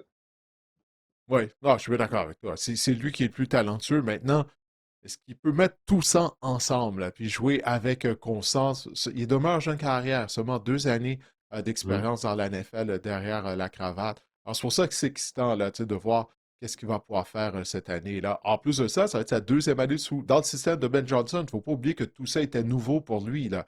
Donc, il devrait juste être meilleur. Williams, en théorie, devrait juste continuer de progresser en 2026. Ben Johnson, le petit arbre avec un tuteur. Charles Oui. Despost, pardon, oui, sur Instagram nous demande est-ce que Caleb Williams pourra atteindre le plateau des 4000 verges par la passe et ainsi devenir le premier quart des Bears à atteindre ce prestigieux plateau, Didier? Je crois que ça allait être une formalité l'année dernière. Tu sais, lorsque les Bears ont nommé Ben Johnson à titre d'entraîneur-chef, là, moi, je me dis automatiquement, ça y est, là, écoute, Caleb Williams a une carrière qui est talentueux. Finalement, les Bears vont avoir un passeur de 4000 verges. Ben non, ça n'a pas été le cas. J'avais dit Ben, il a oui passé l'année proche. dernière, je vais revenir. Ben oui, je sais, il a passé proche, mais il l'a pas atteint, la marque magique. Là, je vais dire oui, encore une fois, cette année. Je peux pas croire que ça va pas arriver, Marc-André, là. Tu sais, puis en fait, je peux pas croire ben, que les Bears, je connais leur histoire à la position de carrière, mais pour une équipe qui a autant d'histoire, là, c'est incroyable comment on a eu des ratés à la position de carrière. Puis, ben, c'est ça. On n'a jamais un passeur de 4000 verges. On est rendu en 2026. Là. Ça en dit long là, sur l'historique à la position de carrière à Chicago. Moi, je pense que Caleb Williams va réussir ça au cours de sa carrière. Ça, c'est indéniable. Et je pense aussi que ça va arriver cette année parce qu'on dirait que cette attaque-là est en ascension. L'an 2, là, la chimie, le gâteau commence à lever. Le gâteau a pris la saison dernière. Là. On l'avait mis au four Mhm. en train de cuire. Puis là, je pense que le gâteau est prêt à lever là, puis à être majestueusement bon. Ouais, puis je sais qu'on va parler plus tard de la défense, mais cette Ouais, défense-là exact. va aider Caleb Williams à amasser les verges par la passe. C'est tout ce que je vais dire Si pour on, l'instant. Si on parle du groupe de receveurs, évidemment, il y a un gros départ, là, c'est celui de DJ Moore. On fait confiance aux joueurs qu'on a repêchés au sein même de l'organisation au cours des dernières saisons. Je parle des Mhm. receveurs Romo Dunze, Luther Burden et l'ailier rapproché Colson Loveland. Oui, puis sais-tu quoi? On a repêché un autre et les rapproché, parce qu'on sait qu'on mise sur Loveland et également le numéro 85, là, Cole Kmet. Mais là, on a repêché Sam Rouch en troisième ronde. Alors, ce que ça veut dire qu'on va suivre la tendance, la mode dans la NFL, les formations avec Hmm. trois ailiers rapprochés. On sait que ce sont les Rams qui ont commencé ça, à utiliser régulièrement des formations avec trois ailiers rapprochés. Alors, une autre chose qu'on va garder en tête, là, parce que, tu sais, on parle d'un choix de troisième ronde, Marc-André. Troisième ronde, là, tu t'attends à ce que le joueur il contribue là, dès sa Mhm. première Mhm. année. Là. On parle pas d'un choix de cinquième, sixième ronde. Alors, on va garder ça en tête, parce que là, soudainement, on se retrouve avec un trio d'ailier rapprochés. Alors, peut-être que ça va être ben, une nouvelle tendance de l'attaque de Ben Johnson. Mais moi, il y a Rome Odunze qui m'inquiète un peu, Ouais, Marc-André. Tu ouais. ouais, c'est ça, parce qu'il n'a pas été très productif. Il a subi une blessure à un pied l'année dernière et durant la saison morte, ben, il a dit, ben là, c'est ma nouvelle réalité, cette blessure à un pied-là. Comme quoi qu'il va devoir traîner ça pour le reste de sa carrière. J'ai hâte de voir ça, là, si Rome Odunze va pouvoir atteindre son plein potentiel à la suite de cette blessure. Évidemment, on est allé chercher Kelly Freeman, qui a bien connu Ben Johnson avec les Lions de Détroit. Donc, pour remplacer Olamide Zaccheaus, entre autres. Donc, Calif Raymond comme receveur numéro 3. Mais Mhm. moi aussi, Romo Dunze, j'ai hâte de voir parce que c'est un gars que j'adorais. Je pense que c'est un gars qui peut avoir un impact dans les zones profondes. C'est le prototype du receveur X que Luther Burden n'est pas. C'est plus un prototype de receveur de possession, Luther Burden. Mais oui, j'ai hâte de voir ce que Romo Dunze peut faire. Mais moi aussi, ça m'inquiète parce que je pense que c'est un bon joueur lorsqu'il est sur le terrain. Et on l'a vu, le Romo Dunze, ça a été il avait commencé la dernière saison en feu, puis par la suite, à la suite de cette blessure-là, on l'a vu complètement disparaître des matchs parfois. C'est inquiétant, ça, c'est sûr. Ouais, définitivement, avec son bel afro en plus, hein, quand il met ses cheveux au naturel, là, c'est de toute beauté. Là. Mon Dieu, que j'aimerais ça pour me laisser pousser un afro, mais bon. Hey, il y a comme un rayon de soleil chez nous, là, ça vient d'apparaître. Je suis rendu vraiment blanc. Mais je vais finir comme ça. Oui, on voulait peut-être Tu te glisser fais peut-être un bronzer petit en mot même sur. temps. Exactement. On a reçu une question sur Colson Loveland d'Émile Aubin-Lalonde sur Instagram. Il nous dit hot take, donc prédiction audacieuse, on peut Hmm. dire ça comme ça. OK. Loveland va finir top 3 en termes de verges dans les ailiers rapprochés, chez les ailiers rapprochés. Merci les gars pour le show. Donc, Colson Loveland, Didier, est-ce que tu l'aimes premièrement et est-ce que top 3 à la position d'ailier rapproché, c'est faisable? Oui, merci, Emile, pour ta question. Euh, c'est pas fou, ça. C'est pas fou. Tu sais, en deuxième moitié de saison, Loveland avait été très productif. Puis il a ce talent-là. Il nous a démontré son potentiel, bref, l'année dernière. Alors, de le voir dans le top 3 en termes de verges, gagner ses ailiers rapprochés, sais-tu quoi? Je vais même pas dire que c'est un hot take, parce que je pense que c'est possible. Je sais pas ce que tu en penses, toi qui es l'expert fantasy football, mais moi je crois Absolument. que c'est possible. Ouais. C'est absolument possible. J'ai adoré ce que Colson Loveland en fait, et c'est surtout l'implication dans l'attaque. On l'a ciblé à outrance en fin de saison et ça fonctionnait. En fait, j'ai des Mhm. petites stats le fun sur Colson Loveland. Il est devenu la première recrue à mener les Bears l'année dernière pour les verges sur réception depuis Willie Gault en 1983. Le premier allié Wow. rapproché à le faire chez les Bears depuis évidemment Mike Ditka en 1961. On a utilisé Colston Loveland. Ça a pris un temps avant c'est ça, qu'il s'adapte à l'attaque de Ben Johnson, mais une fois qu'on l'a libéré de ses chaînes, ça a été exceptionnel. Puis je pense qu'il est en voie lui aussi de connaître une grande, grande saison, et dans la réalité et au niveau fantasy. On va voir ça de la même façon pour Loveland. Si on parle rapidement, Maintenant, Didier, l'unité des porteurs de défensive, ouais. ballon. Ah non, ok, on va Oui, sauter les c'est vrai, porteurs on de n'a ballon. pas Ben, parlé juste, des porteurs de ballon. Ouais, je vas-y. voulais juste mentionner que DeAndre Swift et Kyle Monangai, c'est les seuls coéquipiers l'année dernière à courir pour 750 verges au plus dans la NFL. Je pense qu'on est en voie de s'attendre à un partage quand même plus équitable que par le passé, au détriment là, des propriétaires fantasy de DeAndre Swift et au bonheur de ceux de Kyle Monangai. Mais moi, je pense qu'on va justement utiliser un peu la formule Sonic and Knuckles qu'on avait avec les Lions, Hmm. avec Monangai et Swift. Ouais, moi, j'aime bien Monangai, hein. Tu sais, il a été repêché très tard, mais c'est ça. Lui, il prouve que tu peux trouver des porteurs de ballon pratiquement dans toutes les rondes du repêchage. Parlons maintenant de la défense, Didier, et on a une question de Big Time Timmy Jim 55 sur YouTube. En fait, il n'y a pas de question. En fait, il va plutôt d'un commentaire. Il dit: j'ai pas de question particulière en particulier, mais j'espère juste que cette saison, Didier aura encore des occasions de dire que la défense des Bears est secrètement mauvaise. Et on a Kevin Vincent sur Facebook, je vais enchaîner. Je suis pas vendu à l'idée que les Bears vont finir au premier rang de la division.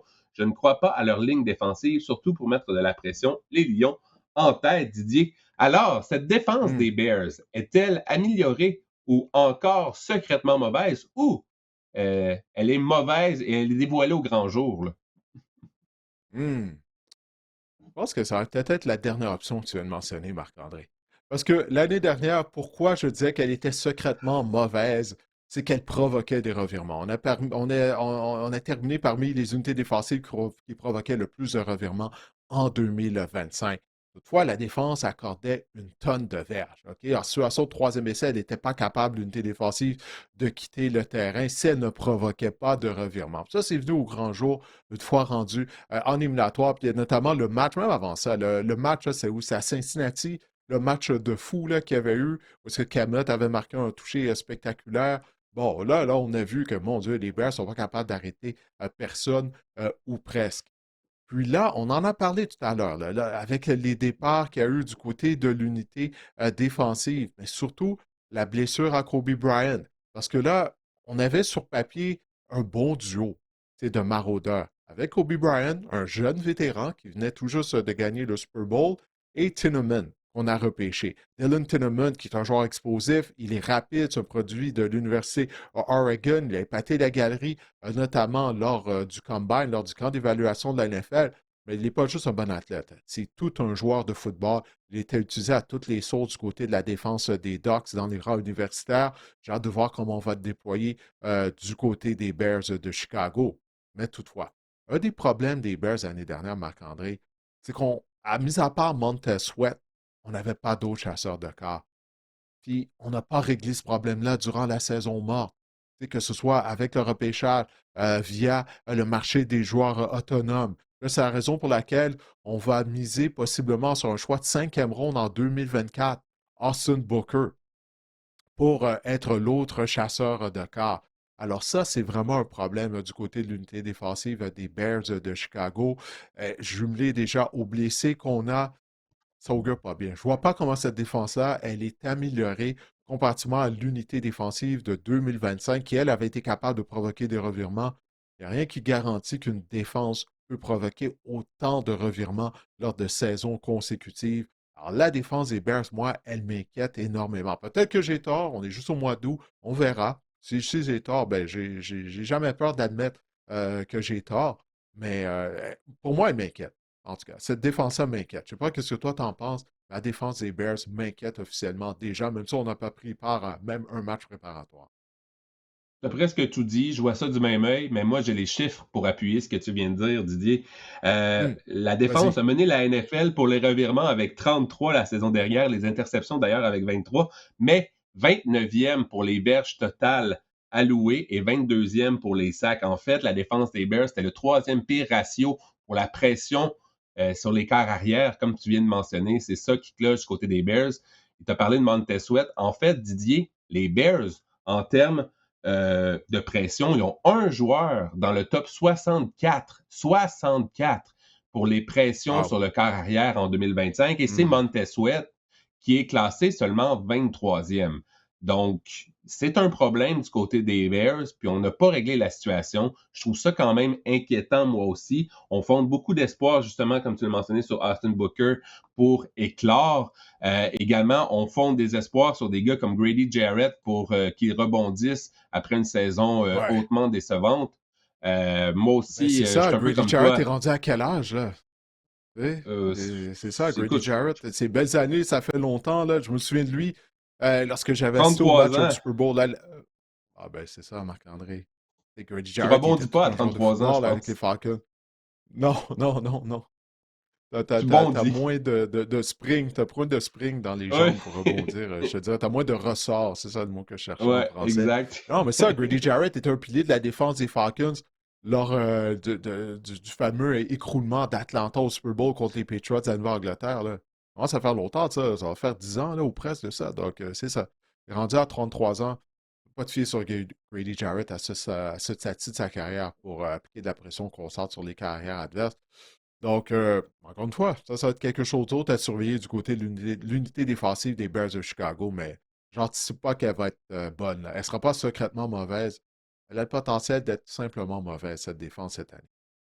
On n'imagine pas ou on voit pas à quel point l'impact de la perte de Kobe Bryant, c'est gros parce que pour moi, on avait quand même des éléments intéressants dans la tertiaire avec justement l'ajout de Tenemin. Je Mhm. trouve qu'on est rapide, on est plus jeune, on est plus rapide. Puis Tenemin, t'en as parlé. Moi aussi, je l'adorais comme joueur là, à Oregon, comme espoir.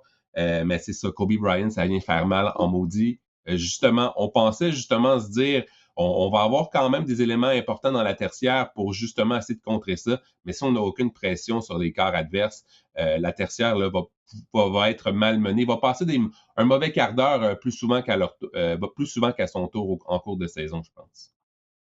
Ouais, puis même, on a amené Devin Bush pour combler la perte Ah de oui. Tremaine Edmonds. Mais Bush, l'année dernière, elle a connu vraiment une saison solide. Mais tu sais, c'est sa première vraiment bonne saison. Donc, est-ce qu'il peut répéter ça aussi? Tu sais? Donc, c'est Mm-hmm. beaucoup de points d'interrogation défensivement du côté de Chicago. Et on a reçu une question de Benro77 sur Instagram qui nous demande: Salut les gars, croyez-vous que les Bears peuvent gagner un deuxième titre de division? Ça peut peut-être nous mener Hmm. également au tableau du total là, du over-under pour les Bears. Didier qui est à 9,5 du côté des Bears. Donc 9,5. Est-ce que d'abord, pour la question de Benro77, est-ce que les Bears peuvent gagner un deuxième titre de division de suite? Et 9,5, plus ou moins? Oui, ben merci Ben. Ben nous envoie des questions pratiquement à tous les épisodes. Ce sont de bonnes questions. Alors, merci. Ah, je veux dire plus, mais à reculons, Marc-André. Plus de 9 victoires et demie pour les Bears, mais vraiment à reculons.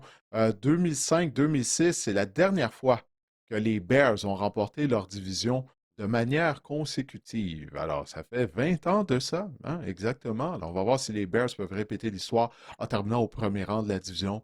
Mais je vais dire plus à cause de l'attaque. Tu sais, j'ai pas vraiment de point d'interrogation du côté de l'attaque. Même, je crois que Caleb Williams va continuer à s'améliorer. Comme on l'a vu l'année dernière, il va passer à l'étape suivante. Donc, je mets mes jetons sur Caleb. Caleb est mieux que pas de me décevoir, mais c'est à cause de lui que je crois qu'on peut aller chercher plus de 10 victoires. Parce que je crois vraiment en son potentiel. Toi, de ton côté? Moi, je vais dire moins, parce que je reviens à mon calendrier. Les Bears, on va avoir un calendrier de première place cette année. Ça va être franchement Mhm. plus difficile. On a des attentes également. Il y a un engouement, oui, mais on a des Ouais, attentes. Je pense que les Bears, c'est la première saison depuis longtemps où ce qu'on est emballé par l'attaque des Bears. Tu t'en souviens, pendant des années, l'attaque des Bears, ça a été un non catégorique. ouais. Ça a été difficile. Là, on a des attentes, il y a un engouement, mais je pense que justement, le calendrier, si tu le regardes rapidement, on affronte les Vikings, les Eagles, la Nouvelle-Angleterre, Seattle, Tampa Bay, on a quand même Jacksonville, on a Buffalo, on a quand même des matchs là, importants contre des bonnes équipes. Moi, je pense Mhm. on est une équipe candidate à régresser un petit peu. Je vais dire Oh, moins dans le Ben cas des Johnson va Bears. pas t'aimer. Ben Johnson va pas Non, c'est t'aimer, là. vrai. Parce que là, j'ai vu durant la dernière semaine, tu l'as vu, là.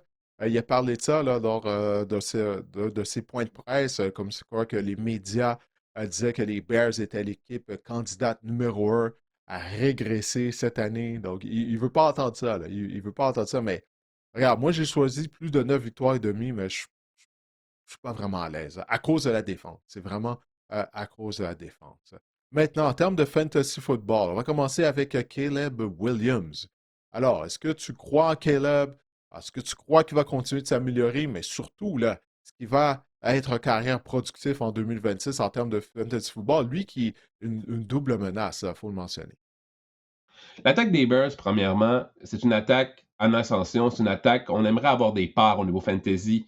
Par contre, on ne sait pas entre Odunze, Herberdun ou Loveland qui va avoir la majorité des cibles. Par contre, Caleb Williams, j'aime ce qu'on voit en ce moment. J'en ai parlé tantôt, meilleur ratio de verges par passe tentée, de passe de toucher sur Ben Johnson. Évidemment, il y a une grande amélioration à ce niveau-là, moyenne de 18,3 points par match en 2025. Son ratio de sacs aussi par pression. Ça, c'est intéressant. Il est passé de 27 à 10 la saison dernière. Donc, plus de temps pour Caleb Williams. Donc, meilleur il va être. C'est sûr que son pourcentage de passes complétées est à travailler, mais ça, je pense que ça peut se travailler. Car numéro 7 en ce moment, choix de septième ronde. Je trouve que c'est audacieux. C'est un peu cher pour Caleb Williams. Entre Caleb Williams ou Dak Prescott, que je peux avoir 2 rondes plus loin, par exemple, le choix est difficile en ce moment. Mais oui, le Caleb Williams, parmi des quarts entre les positions 6, 7, 8, 9, 10 au niveau fantasy, qui peuvent aspirer à être Mhm. dans le top 3, dans le top 5 au niveau fantasy à la fin de la saison, Caleb Williams est clairement l'un de ceux-là. Maintenant, DeAndre Swift, il a vraiment connu une belle saison l'année dernière dans le champ arrière des Bears de Chicago. Est-ce que ça va se poursuivre toutefois cette année? Ouais, belle saison, t'en parles. 1386 verges et 10 touchés en 2025. C'est pas rien pour un gars que vous allez repêcher tardivement dans vos repêchages. Vous allez le repêcher assez tardivement, encore une fois, cette année. Porteur numéro 16 en termes de points par match en 2025, DeAndre Swift. Il vous a aidé assurément. La présence de Kamon Angai, ça m'inquiète un petit peu parce que dans les courses dans la zone payante, en deuxième moitié de saison, on a vu un partage équitable. C'était 18 pour DeAndre Swift contre 19 pour Monangai. Donc, Monangai, plus la saison avançait, plus il a pris du galon. Et on le sait, lorsque DeAndre Swift a manqué un match, quand Monangai, je ne me souviens pas c'est quelle semaine, là, mais il y a eu un match tout simplement exceptionnel. Je pense qu'il y avait pas loin de 200 verges, ma mémoire est bonne, au cours de ce match-là. Porteur de ballon numéro 24, si on revient à Swift, c'est un choix de cinquième ronde. Comme je l'ai mentionné, je pense pas que c'est le point focal de l'attaque de Ben Johnson, le jeu au sol, bien qu'il est très présent. Je pense que DeAndre Swift un porteur de ballon numéro 1 en cinquième ronde, c'est quand même un bon prix pour lui. J'achèterais à ce stade-ci ou à ce rang-là des Andrew Swift parce que, comme je l'ai mentionné, je veux une partie de l'attaque des Bears qui, pour moi, pourrait faire des flamèches. Maintenant, Rome Odunze, on en a parlé tout à l'heure. Bon, blessé un pied, il a raté plusieurs matchs l'année dernière. Est-ce que tu crois qu'il sera en mesure de se replacer pour le fantasy football? J'ai parlé longuement de Luther Burden et de Colson Loveland là, dans les podcasts récemment, donc j'ai décidé de parler maintenant de Rome Odunze, question de couvrir une plus grande majorité de joueurs. Blessure également en deuxième moitié de saison en 2025. On l'a vu que ça a vraiment déraillé sa saison qui était bien partie. Receveur numéro 10 entre les semaines 1 et 9, Rome Odunze. Il était surtout, ça c'est intéressant, la première lecture de Caleb Williams, 24% du temps dans ses 14 matchs en santé. C'était un sommet chez les Bears. Par contre, vous allez me dire, oui, mais Luther Burden n'était pas vraiment utilisé à ce moment-là la saison dernière. J'ai hâte de voir comment ça va se dessiner dans l'attaque des Bears vraiment, à savoir si Rome Odunze va être autant regardé par Caleb Williams. Je l'ai mentionné, la présence de Burden et de Loveland, ça peut être un problème. Qui va avoir la majorité des cibles? Quelle bouche on va nourrir? Qui aura la plus grande part du gâteau? Ça, c'est un élément qui reste à voir et je n'ai pas la réponse, malheureusement. C'est le receveur Hmm. numéro 28 en ce moment, choix de sixième ronde, Rome Odunze. Écoutez, si Luther Burden, l'engouement est exceptionnel, peut-être passer par-dessus Luther Burden pour ensuite repêcher Rome Odunze plus loin, voire même peut-être même 3 rondes plus loin. Ça peut être une stratégie efficace, mais j'ai quand même mes réserves en termes de production là, pour Rome Odunze à l'aube de la saison 2026. Ouais, j'ai bien hâte de voir ça, là. Il n'y a pas nécessairement le début de carrière auquel je m'attendais, mais bon, problème de santé, là, ça aide pas ça non plus, là, naturellement.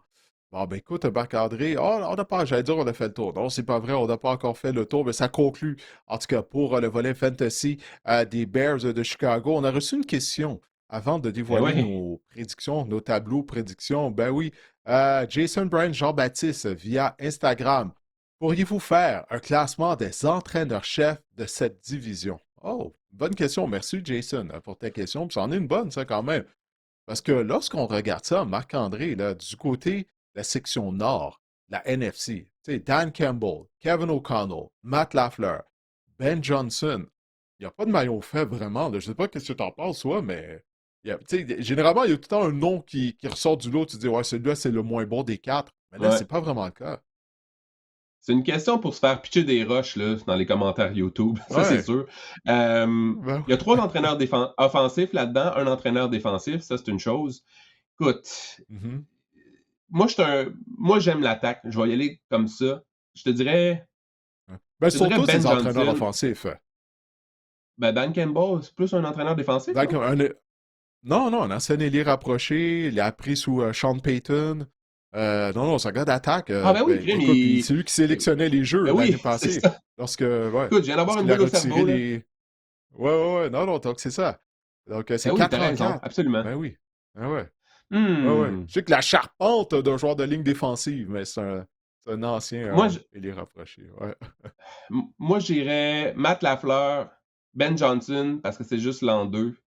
Dan Campbell, Kevin O'Connell. Mais ça fait mal.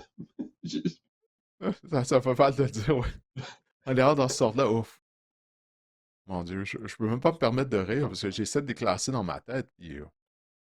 hmm. OK. Faut que tu te Donc lances, toi, t'as dit Didier. Puis Lafleur en premier. T'as dit Lafleur en premier? Répète-moi Lafleur, ton... Johnson, Campbell et O'Connell. Faut que tu te lances, Didier. Tu les jettes comme ça, Ah, je le puis sais. après ça, tu vis avec les conséquences.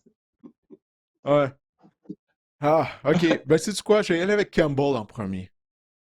À cause du Ah, revirement de situation qu'il a été en mesure de faire à Détroit. Tu sais, c'est rendu qu'on oublie que les Lions, comment ils étaient avant l'arrivée de Dan Campbell, avant l'arrivée du régime actuel. Puis même les gens s'étaient moqués de Dan Campbell. Là, souviens-toi de son premier point de presse quand il disait on va mordre les genoux de nos adversaires, tu sais, on va être intense et tout. Là, les gens disaient waouh, il a l'air d'un coach de niveau d'école secondaire. Ben, sais-tu quoi? Il a été en mesure de replacer les Lions de Détroit, si bien que les Lions sont devenus des aspirants au Super Bowl lors des dernières saisons. Donc, à cause de ça, je vais aller avec Campbell en première position. Je sais que tu as dit Ben Johnson. Bon, c'est juste une saison à la barre de l'équipe. Non, je ne peux pas me mettre au deuxième rang tout de suite. Bon Dieu que c'est déchirant. OK, je vais aller Campbell. Ça c'est clair dans mon esprit. Je vais avec Campbell en premier. Écoute, Matt Lafleur s'affiche, là.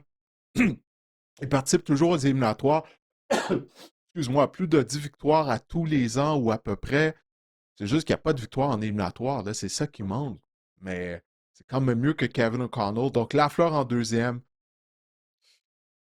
Je vais dire O'Connell troisième, puis Johnson quatrième, à cause que Johnson, il y a juste une saison derrière la cravate. Mais je suis un grand fan de Ben Johnson.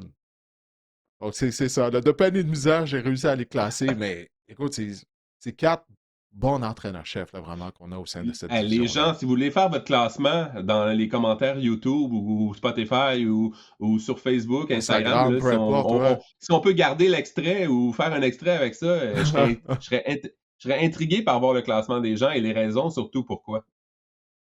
Oui, non, non, non, c'est vrai, c'est pas un exercice facile en tout cas. Je peux te le dire. Puis Non. regarde, peut-être dans une heure, mon classement va être différent, là. Bon, écoute, hey, on va y aller ben, avec nos prédictions maintenant. Parlant de classement, ben oui, Ouais. notre classement, la section nord de la nationale en vue de la saison 2026 en termes de prédictions. Je vais y aller en premier. Je choisis les Packers. Je vais être conséquent là, avec mes choix au niveau du over-under. J'y vais avec les Packers. 11 victoires et 6 défaites, suivi des Bears à 10-7. Mais je le répète, j'ai pas vraiment confiance en la défense de Chicago. Peut-être je vais le regretter. Guillaume, bouge-toi les oreilles. J'ai les Lions en troisième position en 9-8. Trop de points d'interrogation en défense. Comme je l'ai dit, du côté des Vikings, je les ai mis en quatrième position, 8-9. Il y a un point d'interrogation à la position carrière. Je dois le voir pour y croire en Kyler Murray à titre de carrière partant des Vikings. Alors, c'est mon classement de prédiction de la division Nord de la NFC. Qu'est-ce que tu en penses, Marc-André? Ben, écoute, c'est une division tellement difficile à prévoir. J'ai pas d'opinion. C'est une opinion qui se tient. C'est un classement qui se tient, Ouais. même si on a visiblement pas le même. Pour moi, Ouais, Guillaume, tu veux rouvrir tes oreilles? voilà. J'ai les Lions Ah, en ah. premier 12 et avec une 5 fiche en de 12. plus. Oui, parce que je trouve OK. que le calendrier, je l'ai dit tantôt, le calendrier, il y a des Ouais, victoires ouais, ouais, c'est faciles à vrai, aller c'est vrai. chercher. Il y a 5-6 Mm. victoires là, faciles. Après ça, si on joue 500 contre contre les équipes de notre division, par exemple, on tombe déjà à 9-10 victoires, peut-être, là, déjà. Donc, aller en OK. chercher 2 de plus. Les Packers à 17, les J'aime qu'il y a une Bears, logique dans ta décision. J'aime ça. Dans ta fiche de 12 et ouais. 5, là. J'aime ça. Il y a une Et, logique qui fait du sens, ça.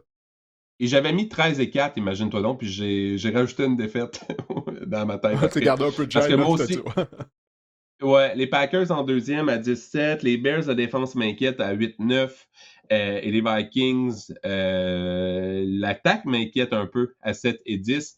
Mais on se rend compte que Lyon, Packers, Bears, là, on a Mhm. des attaques, des bonnes attaques, l'attaque qui pourrait être explosive, mais on a des défenses là, qui pourraient être une catastrophe là, si ça va pas comme sur des roulettes, si ça va pas comme prévu même. Ouais. Non, définitivement, non. J'ai hâte de voir ça, là. Ces quatre équipes-là, durant la saison régulière. Comme je disais tout à l'heure, on pourrait assister à des matchs à haut pointage là, dans le nord de la NFC. Mais en tout cas, ça reste à voir, mais j'ai hâte de voir ça. Ça promet, là. Tu sais, c'est tellement relevé, comme on le disait tout à l'heure d'entrée de jeu. Chacune des quatre équipes a été en mesure de terminer avec une fiche gagnante l'année dernière. Alors, c'est ça. C'est déchirant, là. Faire le classement de la division, le classement des entraîneurs aussi, là, c'est vraiment pas facile au sein du nord de la NFC. Bon, ben voilà, hey, Marc-André, on a fait le tour de la section nord de l'Association nationale. Je remercie bien sûr pour ta contribution. On remercie Guillaume, excuse-moi Guillaume, de ne pas avoir choisi les Lions afin de terminer en tête de la division. On espère que cet épisode du podcast vous a plu. On vous reparle la semaine prochaine. D'ici là, portez-vous bien.